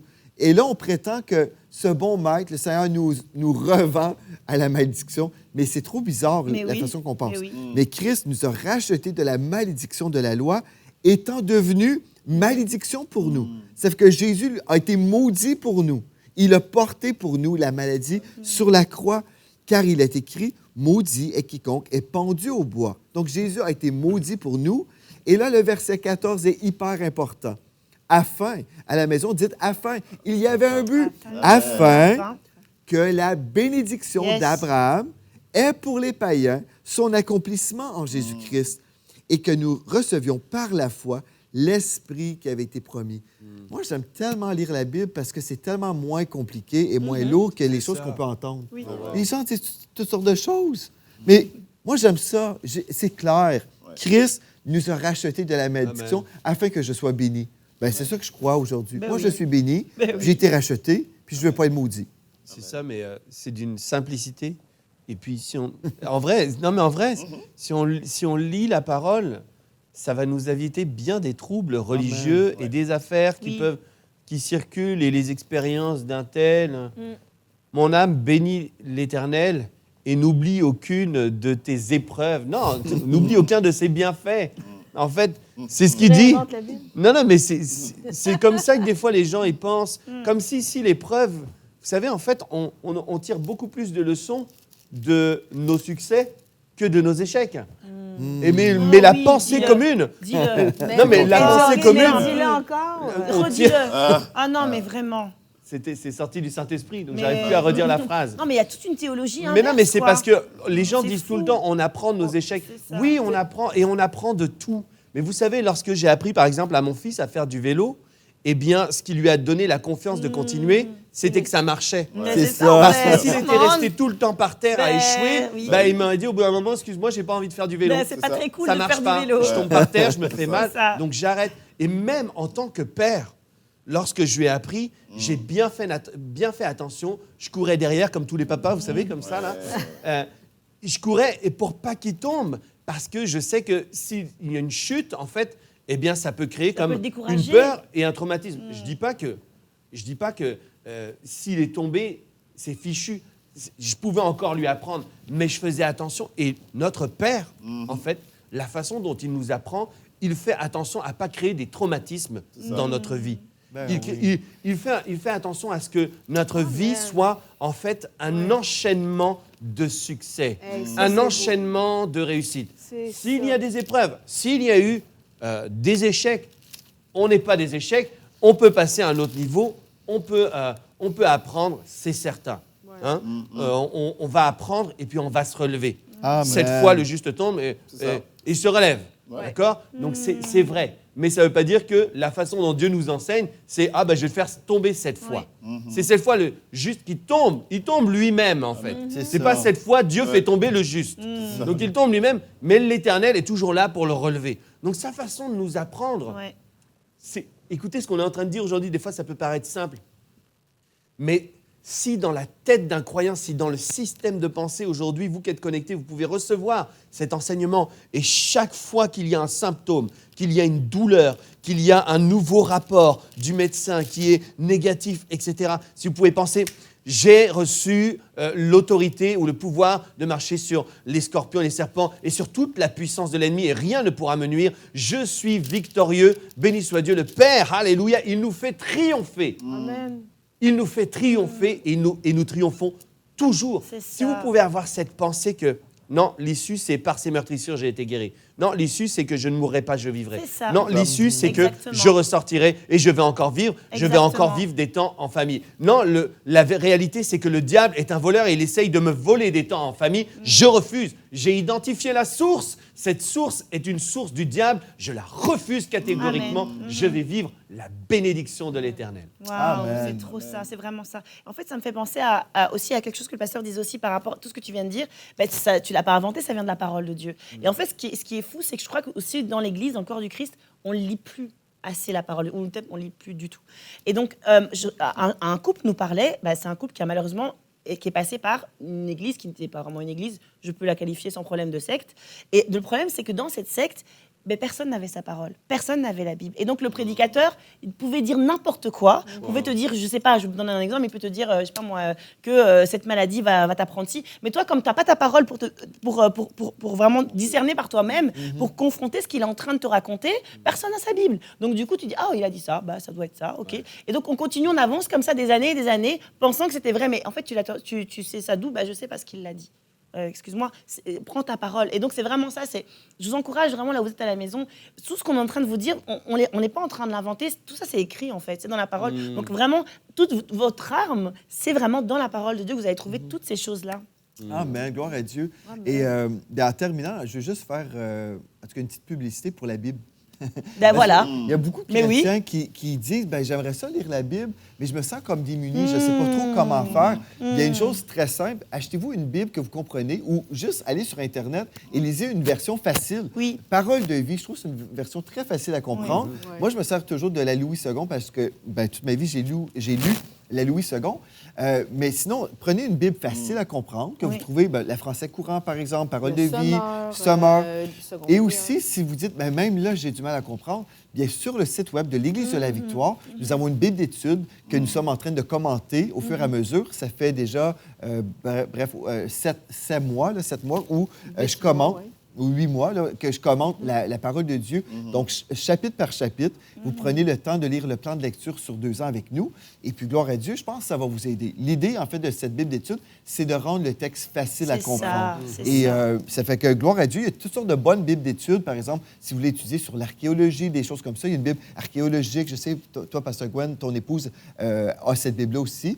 Donc, moi, je ne dis pas que ma Bible d'études, c'est la seule bonne. Je pense qu'il y a des Bibles d'études selon nos besoins. Si on veut étudier sur l'archéologie, théologie. Bon, il y a ça. Mais ma Bible, en fait, c'est moi, je suis avec vous et je vous aide à comprendre le texte. Qu'est-ce que ça veut dire? Et ça peut vous aider. Donc, visitez églisedelavictoire.com dans les supports spirituels, cliquez sur la Bible d'études et puis vous pouvez lire la Bible. Et si vous avez des questions, vous lisez un passage, par exemple. Récemment, je commentais sur 1 Roi chapitre 13 où on voit que l'homme, le roi, en fait, sa main est devenue sèche. Et je disais ce matin à mon épouse, je disais, en fait, c'est pas compliqué ce texte-là, où les gens vont dire, oui, mais tu vois comment Dieu a rendu sa main sèche. Mais en fait, j'ai dit, c'est comme Dieu venait de déclarer que cet endroit était maudit, et puis lui a décidé de mettre sa main là où c'était maudit. Ben, c'est comme si je disais à mon enfant, mets pas ta main sur le four est chaud. Et là, je mets ma main sur un rond qui est chaud et je me brûle. Bien, c'est vraiment, c'est juste le résultat, c'est le résultat de la désobéissance. Ouais. Et des fois, c'est ça, on lit la Bible avec tellement de lunettes de tradition. Ouais. On les enlève, on voit le texte, on dit, au final, c'est pas Dieu qui fait ça, c'est le résultat de la désobéissance. Donc, en gros, tout ce qu'on vous a dit aujourd'hui, Dieu est bon, le diable est méchant. Et puis, on veut vraiment comprendre que l'épreuve de votre foi va vous rendre endurant parce que vous allez croire que Dieu est toujours fidèle à sa parole et vous allez croire jusqu'à la pleine manifestation de la promesse de Dieu. Donc, c'est ça, c'est pas compliqué, c'est juste doux et léger, comme Jésus l'avait dit. Et puis, si vous croyez dans le message que nous prêchons et vous voulez libérer plusieurs chrétiens de ces jougs de la tradition et de la religion, bien, on veut vous inviter à croire avec nous dans un réveil mondial. Amen. Nous croyons que Dieu veut sauver la francophonie. Amen. Et Pasteur Gwen, si tu veux prier pour les 10 000 et les offrandes, s'il te plaît, on va pouvoir maintenant semer dans la maison de Dieu et financer cette bonne nouvelle. C'est vraiment une bonne nouvelle que les nations ont besoin d'entendre. Amen. Et on va prier ensemble. Et comme on est dans ce thème qui est vraiment un thème qui libère en fait des captifs, il nous libère. Des fois, on est...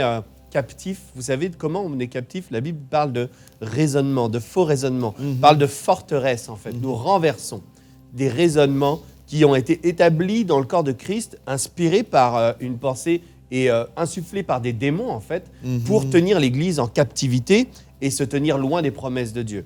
Et alors qu'on va prier ici, qu'on va apporter nos dîmes et nos offrandes, en fait, il y a une pensée aussi que Dieu nous enseigne par la pauvreté. Je suis pauvre, donc je suis humble. Faux. Il y a beaucoup de pauvres qui sont plus orgueilleux que des milliardaires. Et c'est la vérité. Or, être orgueilleux, en fait, c'est de croire que ce que je fais, ce que je pense, ce que je dis est au-dessus de ce que Dieu dit. Et lorsque je crois les promesses de Dieu, c'est là que je suis humble. La vraie personne qui est humble, en fait, ça n'a rien à voir avec son argent, ça a à voir avec est-ce que je crois la parole, est-ce que je crois que la parole est l'autorité suprême, ou est-ce que je crois que mes feelings, mes sentiments, mes pensées, tout ça sont au-dessus de Dieu. Et donc, on veut vraiment abattre cette pensée religieuse. Amen. On la refuse. Dieu veut que tu sois prospère. Amen. Au même titre que tu sois en bonne santé, dans ton âme, dans ton corps, dans tes émotions, il veut que tu sois prospère, afin que tu sois aussi une source de bénédiction. Une source de bénédiction. Genèse 12:2, il insiste pour que tu sois une source de bénédiction. Amen. Et lorsque tu dis « Oh, moi je suis humble, j'ai tout ce qu'il me faut pour moi », tu es une source d'égoïsme. Amen. Oui. Il faut le dire. Si tu as juste pour toi, eh bien c'est égoïste, parce qu'il y a des gens qui ont besoin de ton aide. C'est vrai. Donc, tu décides de ne plus être égoïste et d'être une vraie personne humble, c'est-à-dire qui accueille la prospérité selon Dieu. Pasteur Gwen, je vais juste dire une chose pour confirmer. Je t'inspire à dire des trucs, hein, Pasteur. Oui, Deutéronome 28, 48 nous dit, en fait, quand nous sommes dans la malédiction, tu seras au milieu de la faim, de la soif, de la nudité et de la disette, de toutes ces choses. Tu manqueras Bref, de tout. Tu manqueras de tout dans la version Summer. Tu manqueras de tout. Donc ça fait partie de la malédiction. Wow. Comment dire aujourd'hui que Dieu se sert de la malédiction pour m'enseigner quand Christ nous a rachetés de tout ça? Ouais. C'est ça. Donc quand vous voyez ça, ne dites pas c'est une épreuve de Dieu en fait. Dites plutôt il y a une promesse qui est attachée à ma vie. Je refuse de rester un seul instant dans cette précarité. Refusez la précarité. Amen. Refusez la précarité. Et vous savez, la Bible dit comment échapperons-nous si nous négligeons un si grand salut. Amen. En fait, accepter la précarité, c'est dire Christ a souffert, mais c'est pas grave. Je me fiche de ce qu'il a fait.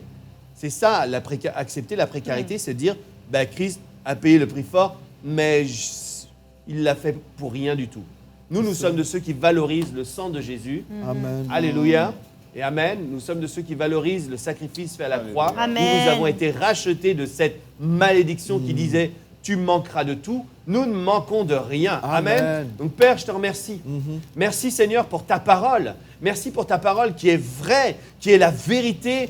Ta parole est tellement extraordinaire concernant tes promesses, concernant nos finances, concernant les biens, concernant notre économie, concernant notre impact, notre influence dans ce monde, notre pouvoir d'achat, mais aussi notre pouvoir de bénir.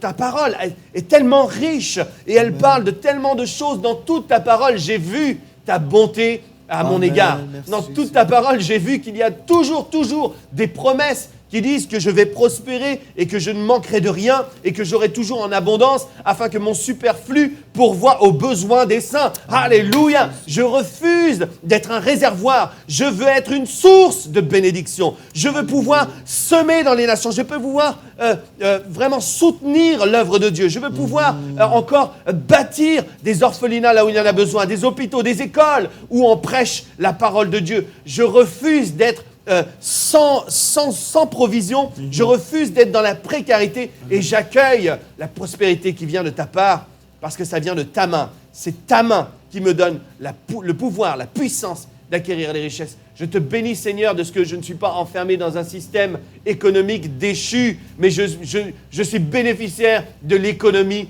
du royaume. Alors j'obéis par la foi à tes lois spirituelles qui me sont bénéfiques et je vois encore une récolte dans ma vie.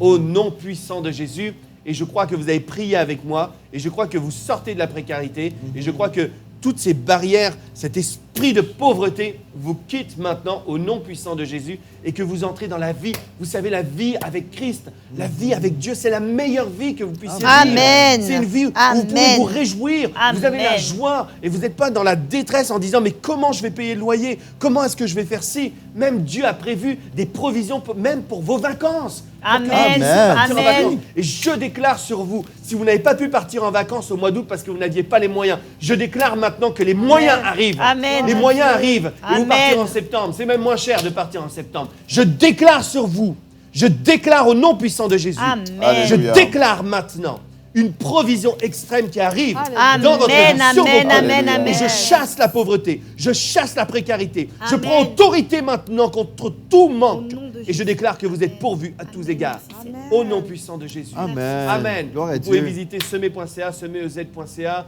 Vous pouvez aussi envoyer vos chèques. Merci en tout cas d'être avec nous dans cette grande maison de foi où nous propageons la foi, où nous déclarons la vérité. Imaginez aujourd'hui, là, lorsque nos partenaires s'aiment et croient avec nous, en fait, c'est tout ce monde-là qui est connecté, qui reçoit la parole de vérité. Amen. Et la personne était là et disait, mais moi je pensais que Dieu était en train de m'enseigner. Ah, j'ai pu à vivre le diabète toute ma vie. Non. Je peux être délivré aujourd'hui. Amen. Gloire à Dieu. Et hop, un captif de délivré. Et hop. Merci à vous de croire avec Amen. nous. Gloire à Dieu. Je veux juste rebondir sur ce que tu disais, Pasteur Gwen, parce que c'est tellement glorieux. Il y a tellement de choses qu'on a crues. Écoutez, vous connaissez le psaume 23, le premier verset. « L'Éternel est mon berger, je ne manquerai de rien. » Ça, c'est juste le premier niveau de la bénédiction. Puis on voit dans Deutéronome chapitre 2, au verset 7, « Car l'Éternel, ton Dieu, t'a béni dans tout le travail de tes mains. Il a connu ta marche dans ce grand désert. Voilà 40 années que l'Éternel, ton Dieu, est avec toi. Tu n'as manqué de rien. Ça, c'est vraiment, c'est la preuve. Quand le peuple d'Israël était dans le désert, ils n'ont manqué de rien. Ça, c'est juste notre Père céleste qui prend soin de nous. Être dans le manque, ce n'est pas normal. Et ce que je trouve merveilleux, tu as mentionné les vacances. Il y a des gens qui vont dire, ben nous, on n'a jamais les moyens, on ne peut pas partir en vacances. Mais ce n'est pas biblique, parce que quand on voit dans Deutéronome 6 au verset 7, ça peut changer votre façon de voir les choses. Deutéronome 6 au verset 7, nous lisons. « Et ces commandements que je te donne aujourd'hui seront dans ton cœur. Tu les inculqueras à tes enfants et tu en parleras quand tu seras dans ta maison, quand tu iras en voyage, Voyage. Amen. quand tu te coucheras et quand tu te lèveras. » Quelqu'un dira, hein? Est-ce que c'était toujours dans la Bible? Est-ce que C'est toujours... merveilleux. Mais oui, mais quand tu iras en voyage, ceci veut dire que si nous sommes esclaves de notre maison, incapables de sortir, il y a quelque chose d'anormal. Il y a quelque chose d'anormal. Absolument. Parce que Dieu dit, vous ne manquerez de rien, mais il nous donne tout en abondance aussi. Ça veut dire qu'on devrait pouvoir croire qu'on va aller à Walt Disney avec nos enfants si on veut. Absolument. Si on Amen. veut.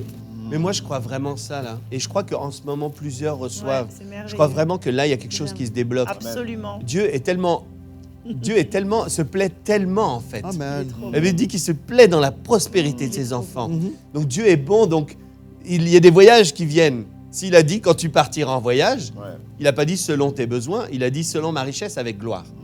Donc, tu vas partir en voyage. Amen. Amen. Si tu crois, Alléluia. C'est tu sûr, verras si la tu gloire crois. de Dieu, même dans tes voyages. Mais oui. En passant, Dieu est bon. on peut pas recevoir ce qu'on méprise. Mhm. Si Ça, on c'est méprise ce qu'on est en train de Ça, dire, c'est puis on vrai. roule les yeux, admettons, il y a des gens, ouais, vraiment. Il y a des gens qui ne croient pas, bien, ces gens-là ne reçoivent pas non plus. Amen. Mais je veux vous dire, en fait, il n'y a pas de limite à ce que Dieu peut faire. Ce qui compte, là, on vous prêche vraiment le cœur de Dieu. Si nous aimons le Seigneur de tout notre cœur, Dieu n'a pas de problème à bénir, à déverser sa bénédiction sur ses ça. enfants. Mais c'est le moment où on commence à aimer la manifestation de la bénédiction, c'est là où il y a un problème. Si on commence à construire, à bâtir un hôtel parce qu'on a une belle voiture et on abandonne notre assemblée, on arrête de servir le Seigneur parce que nous avons une belle voiture, là, il y a un problème, vous comprenez? Mais si on aime le Seigneur et on est désintéressé, on le sert de tout notre cœur parce que nous aimons le Seigneur, bien, Dieu connaît notre cœur et puis il déverse sa bénédiction sur nous et nous devenons une source de bénédiction pour les gens. Quand on pense, par exemple, eh bien, moi, ce qui compte, c'est juste que je sois bien, moi et ma famille, en fait, ça peut sembler humble, mais c'est de l'égoïsme. Oui.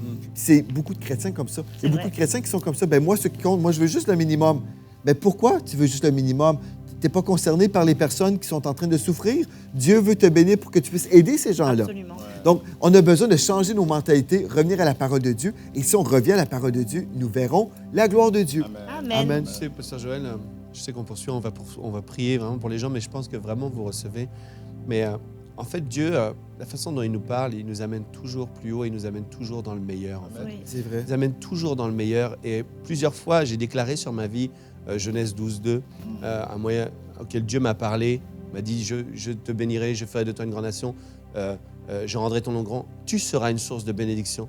Et vous savez, lorsque je méditais et que je parlais ces choses-là, et j'ai commencé à déclarer, et j'ai dit, merci Seigneur, je suis une source de bénédiction. Et lorsque j'ai commencé à le faire, il y a des gens qui m'ont demandé de l'argent, qui m'ont sollicité Ah oui. pour leur donner de l'argent, pour leur prêter, etc. Et en fait, bien des fois, tu sais, c'est comme, ça te sort de ta zone de confort. Oui, Tu dis, oui. ben, comment je vais faire? Ouais. Mais quelque part, tu as prié pour ça. Tu as dit, Ben je oui, serai une source de c'est vrai. bénédiction. C'est vrai. Mais lorsque tu vois que c'est l'occasion de semer dans la vie de quelqu'un, en fait, c'est ça le test de Dieu. C'est parce qu'il a prévu, en fait, un champ dans lequel tu vas répondre. Et lorsque je fais les dîmes et les offrandes, lorsque j'en parle, eh bien, en fait, c'est Dieu qui propose à quelqu'un un test. Oui. C'est-à-dire, bien sûr, on est obéissant dans nos dîmes. Il n'y a pas besoin de prier 10 heures pour savoir comment donner sa dîme. Même si vous allez sur semer.ca, vous allez voir, il y a une vidéo qui l'explique. Mais Dieu te propose un test. Il y a des gens qui vont, ou bien il y a un ministère qui a des besoins ou qui va faire des choses. Comment est-ce que toi, tu vas répondre à ce moment-là? Et moi, je priais ça, je serais une source de bénédiction.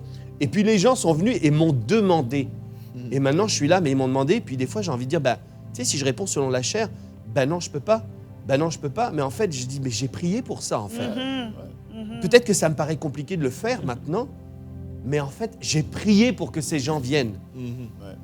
Et lorsque j'obéis à cette instruction, c'est là qu'en fait la provision extrême arrive Amen. juste après. Amen. Donc Dieu en fait veut toujours notre bien. Pourquoi est-ce que je dis ça? Je dis ça parce que je sais que Dieu veut nous amener à des dimensions supérieures et ça passe par obéir à ses instructions. On obéit à ses instructions, alléluia, et on change et on quitte la précarité et on passe à des niveaux de gloire vraiment élevés. Amen. Que ce soit Amen. votre partage aujourd'hui, que vous puissiez le vivre vraiment. Dieu vous appelle tellement, il vous attend là-haut. Dieu ne vous attend jamais tout en bas. Il viendra vous repêcher tout en bas. Mais il vous attend en haut. Amen. Est-ce qu'il Gloire à t'attend en haut, Dieu. Pasteur Mathilde? Je sens en haut. Alléluia. Gloire à Toujours Dieu. en haut. Amen. Je crois vraiment qu'il y a un esprit de révélation aujourd'hui sur tout ce qu'on a parlé concernant les épreuves. Et vraiment, on veut prier pour vous aujourd'hui. Vraiment que vous puissiez avoir une perspective céleste de toute votre vie, avoir une perspective éternelle, de vous attacher aux choses d'en haut aujourd'hui. Amen. Alléluia. Seigneur, je veux déclarer ta bénédiction sur mon frère, sur ma soeur, et je veux déclarer qu'ils sont toujours en haut, Amen. qu'ils ne sont jamais en bas, que tu les répands à gauche et à droite, et que tu fais d'eux, Seigneur Dieu, ils sont bénis. Alléluia. Tu rends leur nom grand et tu fais d'eux une source de bénédiction. Gloire à Jésus. Alléluia. Seigneur, je veux déclarer la vie et la vie en abondance. Merci, Saint-Dieu, parce qu'ils sont de ceux qui prêtent. Alléluia. Alléluia. Ils sont de ceux qui font du bien. Merci, Seigneur. Alléluia. Ils sont de ceux qui répandent la bénédiction partout autour d'eux. Seigneur, je veux déclarer la santé dans tout leur corps. Je veux déclarer qu'ils prospèrent à tous égards et que leur âme prospère aujourd'hui et qu'ils reçoivent vraiment, qu'ils reçoivent ce qui a été dit aujourd'hui. Merci, Saint-Dieu, pour l'esprit de révélation aujourd'hui qui attendrit les cœurs. Gloire à Dieu qui ouvre les yeux. Alléluia, je veux relâcher la bénédiction. Je relâche la vie de Dieu sur votre corps. Je relâche la vie de Dieu dans votre famille. Je relâche la vie de Dieu. Je déclare la santé divine. Je déclare la guérison et j'ordonne à la maladie de s'éloigner du milieu de vous. Amen. Gloire à Jésus. Et j'ordonne à la douleur de quitter votre corps maintenant. Merci, Et j'ordonne à vos enfants de revenir à la maison. Alléluia. Et j'ordonne à votre famille, alléluia, de reposer dans un shalom parfait. Alléluia. J'ordonne à vos finances d'être restaurées entièrement. Et je déclare que Dieu pourvoit avec richesse et gloire en Jésus-Christ. Amen. Je déclare la guérison sur toute votre vie. Amen. Une guérison entière, une guérison, une restauration entière. Je déclare que vous êtes fait complet, complète. Maintenant, vraiment, je vois vraiment qu'il y a des gens qui reçoivent la perspective céleste.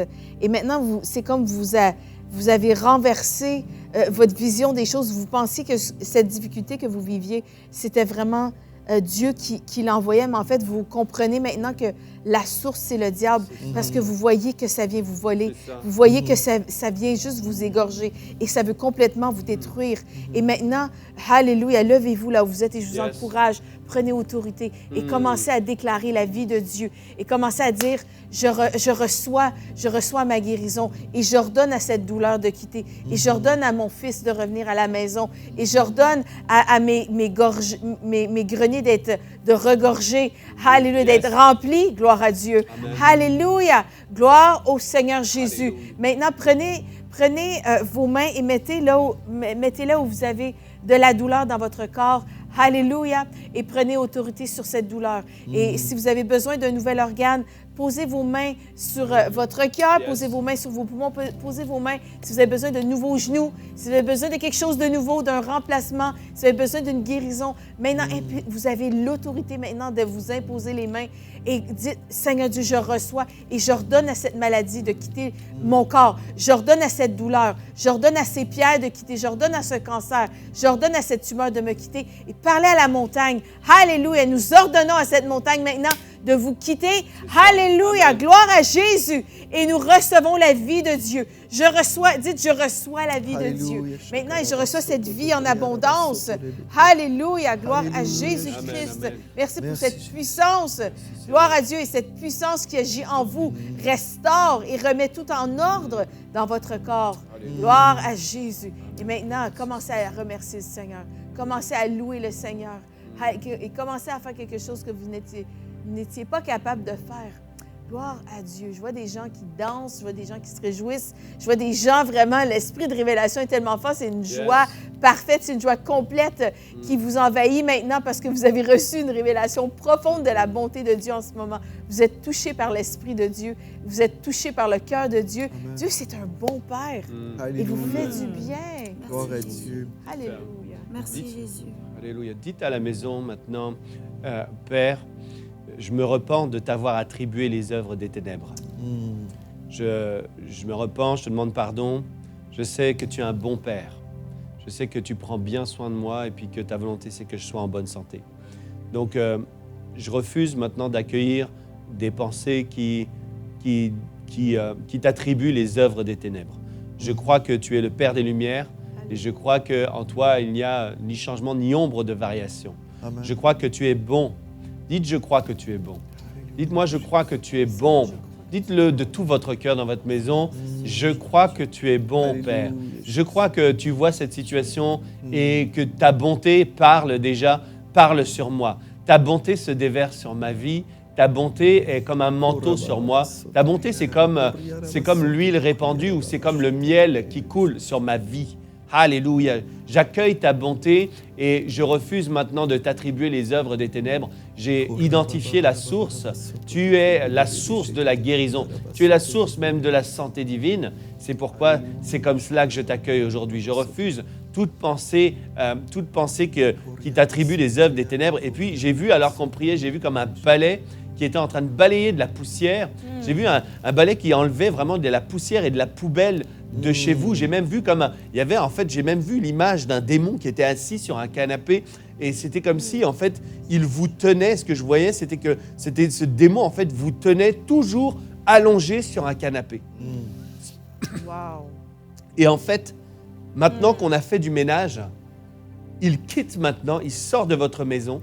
Au nom puissant de Jésus, on ordonne à ce démon de quitter votre maison parce que ce canapé, en fait, c'est fait pour s'asseoir, avoir du bon temps, mais ce n'est pas fait pour rester alité et vivre seul dans les ténèbres sans aucune visite.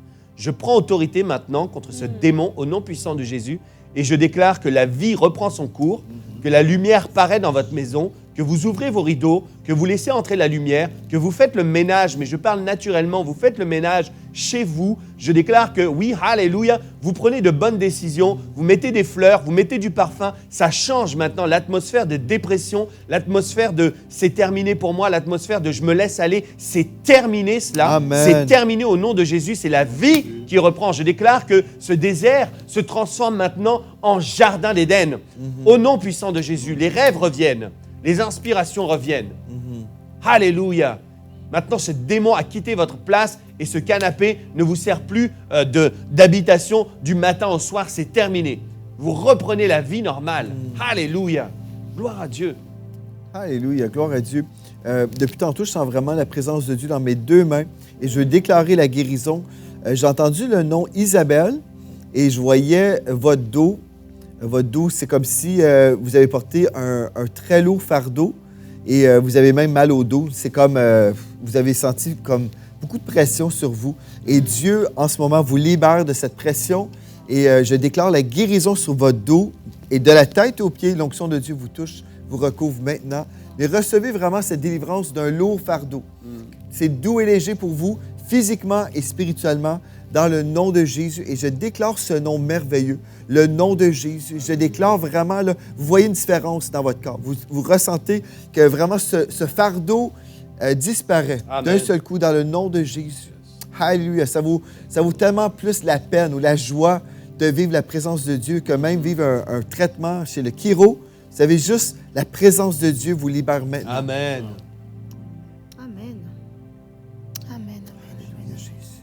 J'aimerais prier pour une personne qui souffre de sclérose en plaques.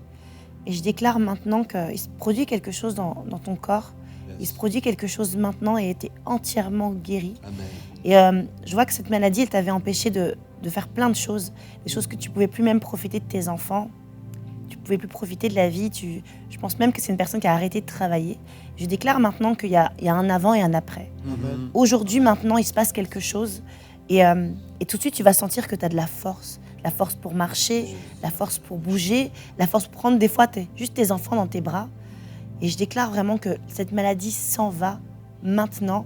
Et tous les effets qu'elle a produits sur toi, je vois même des effets vraiment gênants qu'on ne peut pas dire, mais je sais que maintenant tu es guéri totalement au nom de Jésus. Il n'y a plus aucun effet. Tu es complètement guéri au nom de Jésus. Amen. Oh, alléluia, Jésus. Alléluia. En fait, je veux aussi prier pour que quelqu'un soit totalement dans la joie. Amen. Maintenant, que Amen. la joie descende sur Amen. toi. Soyez toujours joyeux, dit la parole. Yes. Je déclare maintenant que ceux qui t'empêchaient d'être joyeux disparaissent au nom de Jésus. Alléluia. Seigneur, merci pour la joie qui submerge les maisons, submerge, Seigneur, les cœurs, les âmes, Seigneur, qui sont assoiffées de te connaître.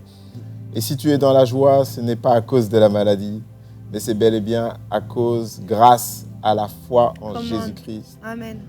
Le texte que nous avons lu nous dit, c'est sachant que l'épreuve de votre foi. C'est pour ça que tu es dans la joie. Ce n'est pas l'épreuve. Ce n'est pas à cause de l'épreuve, mais c'est sachant. Parce que tu as la connaissance renouvelés en Christ. Amen. Merci pour la transformation, Merci, Seigneur, Jésus. par le renouvellement de Merci, l'intelligence Seigneur. qui fait que ton peuple sait. Yes. Oh, Seigneur, nous sommes au courant. Mhm. Oh, Merci, Seigneur, oui, nous Seigneur. savons que nous sommes dans la victoire dès le début, Amen. que nous connaissons la fin de l'histoire. Oh, merci, Seigneur, parce que malgré les mensonges de l'ennemi, nous avons la parole de la vérité. Amen. Et nous savons que nous sommes plus que vainqueurs. C'est pourquoi ton peuple est dans la joie. Cette maladie est un mensonge de l'ennemi. Sois dans la joie parce que Christ est mort à la croix afin que tu sois guéri. Mhm. Au nom de Jésus. Amen. Gloire à J'ai Dieu. une parole pour des parents qui ont des enfants malades, ou des enfants avec des infirmités, de l'autisme, toutes sortes de choses comme ça. Et vous avez accueilli cet enfant. Certainement, cet enfant est une bénédiction. Parce que tous les enfants sont une bénédiction de l'Éternel. Mais la maladie, aujourd'hui, ne l'est pas. Et vous avez toujours accueilli ça comme étant comme une épreuve venant de Dieu et que vraiment Dieu voulait vous enseigner quelque chose à travers la maladie de cet enfant. Mais aujourd'hui, vous avez compris vraiment des choses et vraiment, je veux bénir votre foyer. Je veux bénir vos enfants. Vos enfants sont bénis et nous les chérissons. Amen. Et vraiment, je veux prendre autorité contre l'esprit d'infirmité. Parce que Dieu veut se glorifier vraiment à ce que cet enfant soit complètement restauré. Ça glorifie le Seigneur. C'est pas l'autisme qui glorifie le Seigneur ou la trisomie ou peu importe l'infirmité, mais vraiment, c'est la santé divine, c'est la guérison de cet enfant va glorifier le Seigneur. Je veux prendre l'autorité. Chérie, mais juste avant, je veux juste, pour bâtir la foi des personnes, je veux juste témoigner de ceci. Je me souviens, j'écoutais une vidéo de l'évangéliste Morris Cerullo qu'on a vu au Texas, là, Oui. Morris Cerullo, qui est maintenant déménagé au ciel. Mais dans une de ses réunions, il y avait une jeune fille avec la trisomie. Et vous savez, il y a un certain regard, hein, les enfants qui ont la trisomie. Quand il a prié pour elle, j'ai littéralement vu son visage changer, se transformer. À l'écran, j'ai vu ça, j'étais comme « Wow, c'est extraordinaire ». Et je veux juste le dire parce que tout est possible à celui qui croit. Là. Amen. C'est vrai, extraordinaire. Oui. Même, on a vu pendant les lives de guérison, on a commencé à déclarer sur des enfants qui étaient autistes, qui avaient été diagnostiqués.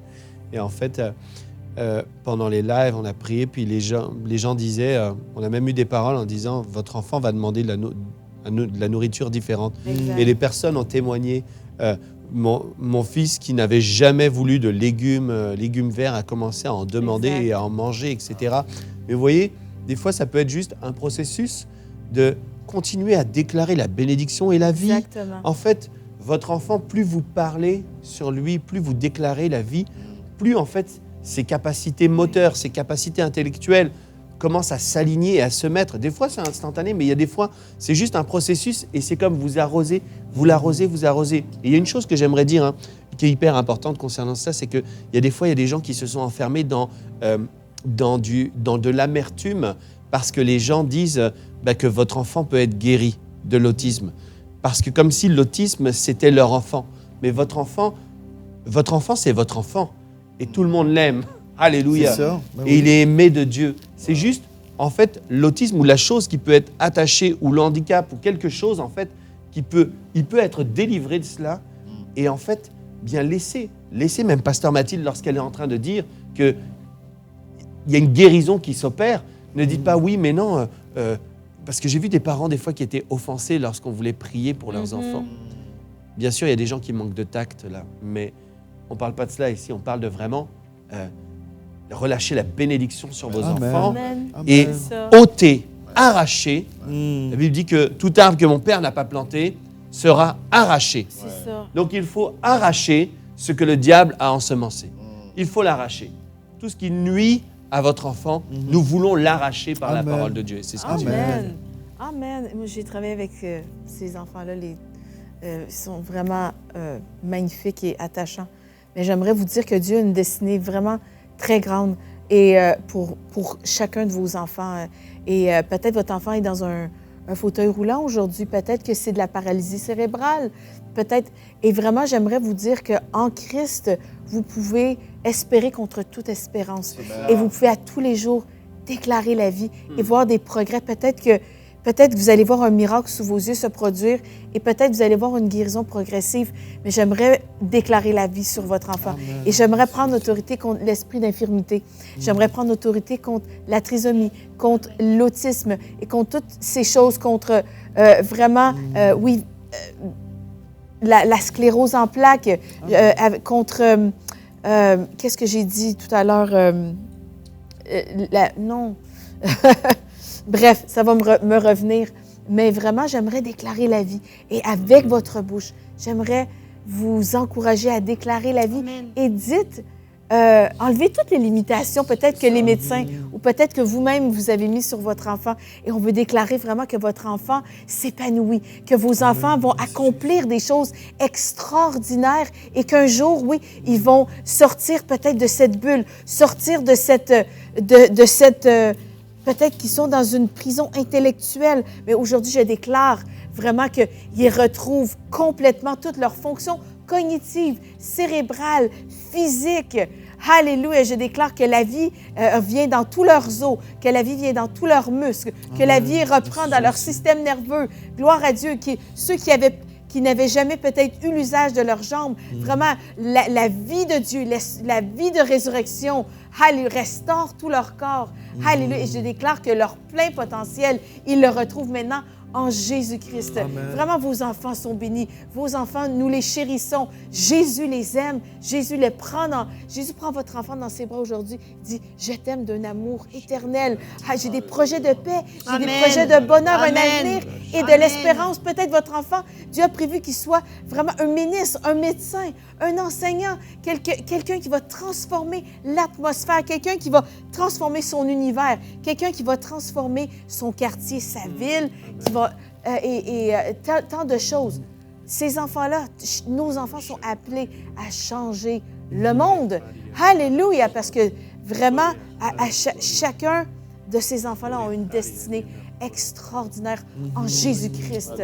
Alléluia. Amen. Et vraiment, moi, je peux vous témoigner qu'il y avait des parents, une maman qui avait un enfant qui avait un diagnostic d'autisme. Et cet enfant-là parlait pas beaucoup et allait dans une école, dans une classe spéciale. Et sa mère déclarait la vie. Sa mère déclarait la guérison.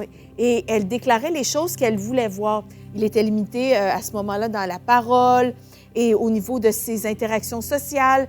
Et elle déclarait vraiment ce que Jésus disait sur lui. Elle déclarait vraiment ce qu'elle voulait voir, qu'il avait des interactions tout à fait pleines de fruits avec les gens. Il était capable d'interagir avec les gens, qu'il avait un travail et son vocabulaire était vraiment complet, élaboré. Bref, toutes ces choses-là, vraiment, elle ne mettait pas de limitation sur son fils et déclarait la vie. Et un jour, son enfant est revenu de l'école et c'est comme si il y avait un diagnostic d'autisme. Et un jour, c'est comme s'il était sorti de sa bulle et il a dit « Maman, pourquoi je vais à cette école-là? » Il a commencé à poser des questions. Et non, il ne posait pas de questions, il parlait pratiquement pas cet enfant. Et Dieu a complètement restauré cet enfant. Et en une année, il a appris toutes les couleurs, les chiffres, l'alphabet. Il a comme progressé. C'est comme Dieu a remplacé les années que le diable avait volées. Et il y a eu une onction d'accélération sur sa guérison. C'est vraiment magnifique. C'est un super beau témoignage.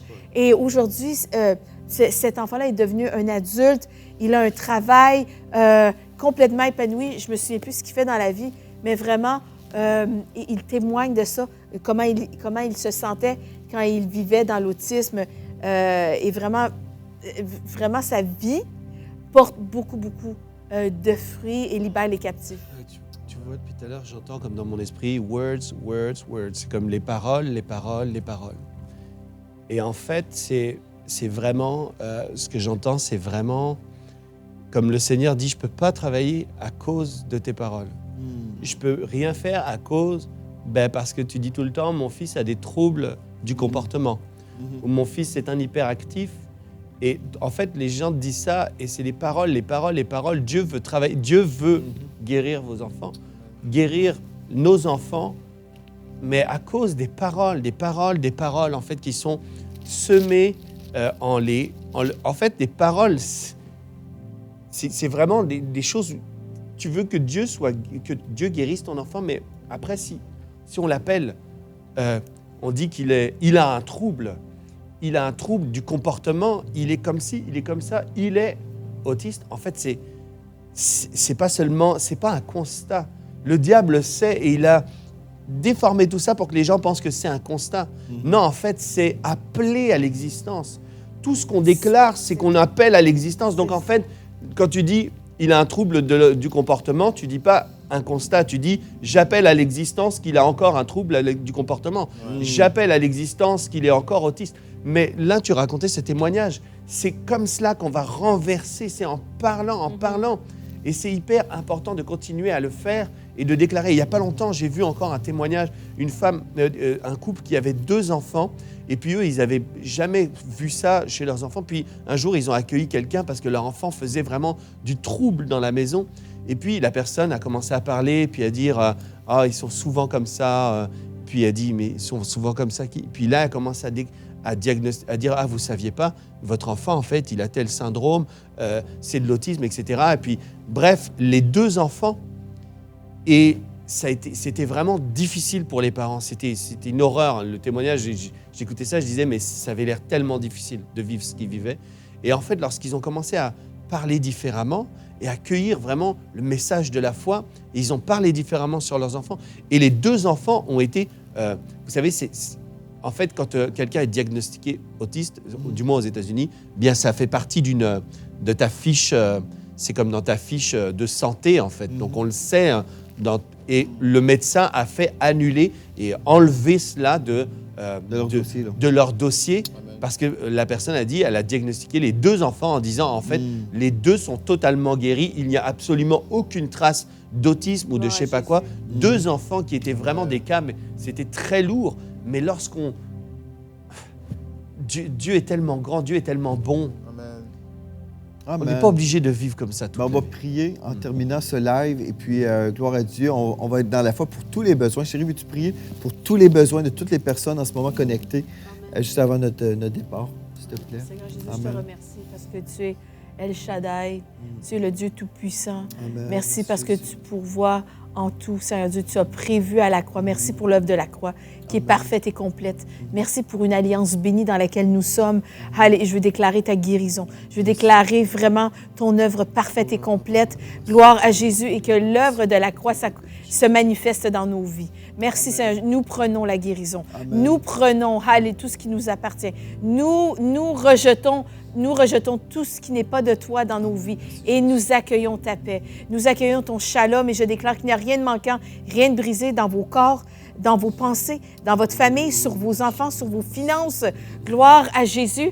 Alléluia, j'appelle une restauration complète Amen. et parfaite. Merci Seigneur Jésus pour ton sang. Je plaide le sang de Christ sur vos vies. Je déclare, alléluia, que vous êtes bénis, que vous êtes hautement favorisés, que vous êtes protégés et que les anges de l'Éternel campent autour de vous, de votre famille. Alléluia, que vous êtes pourvus en tout, que vous avez vos papiers, que vous avez un véhicule. Alléluia, que vous Amen. avez tout avec abondance, que vous avez une maison, vous avez des meubles, des nouveaux vêtements, vous avez des vacances et vous vivez une vie abondante parce que Amen. c'est la vie à laquelle vous avez été appelé en tant qu'enfant de Dieu parce que Jésus a payé le prix pour la vie abondante. Yes. Gloire à Dieu. Merci pour ton amour. Merci, Père, parce que tu te révèles comme étant un bon Père aujourd'hui. Et nous te donnons toute la gloire. Alléluia, nous te donnons toute la gloire, Seigneur Jésus, pour ce que tu fais en ce moment. Sois béni, sois célébré, sois glorifié. Amen. Gloire à Dieu. Gloire à Dieu. En Jésus. Je sais que plusieurs personnes ont reçu, gloire à Dieu, et on veut vous inviter, écrivez-nous à info@églisedelavictoire.com et dites-nous ce que vous avez reçu de la part de Dieu. Ça va nous faire un plaisir de lire votre témoignage. Donc, encore une fois, info@églisedelavictoire.com. Et puis, pour l'Église locale, on veut vous dire que nous allons être ensemble au Château Bromont le 11 septembre à 10 h. Donc, au Château Bromont, visitez le site web de l'Église de la Victoire pour avoir plus de détails. Mais déjà, c'est le 11 septembre à 10 h au Château Bromont. On va se retrouver ensemble pour vivre vraiment un temps dans la présence de Dieu. Donc, c'est un rendez-vous à ne pas manquer. Suivez tous vos courriels également. On va vous donner plus de détails. Donc, gloire à Dieu pour ces moments qu'on peut vivre dans la présence de Dieu, ensemble dans la famille de Dieu. Et pour nos amis dans les nations, si vous n'avez pas une église locale, nous sommes là pour vous.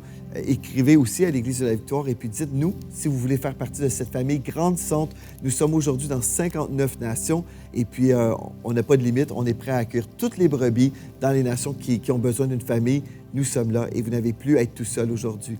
Donc, gloire à Dieu. Je veux remercier toute l'équipe qui était en service aujourd'hui et je veux vous remercier à la maison d'avoir été là. Et d'ici à notre prochaine rencontre, rappelez-vous de ceci, en Jésus, vous êtes richement bénis.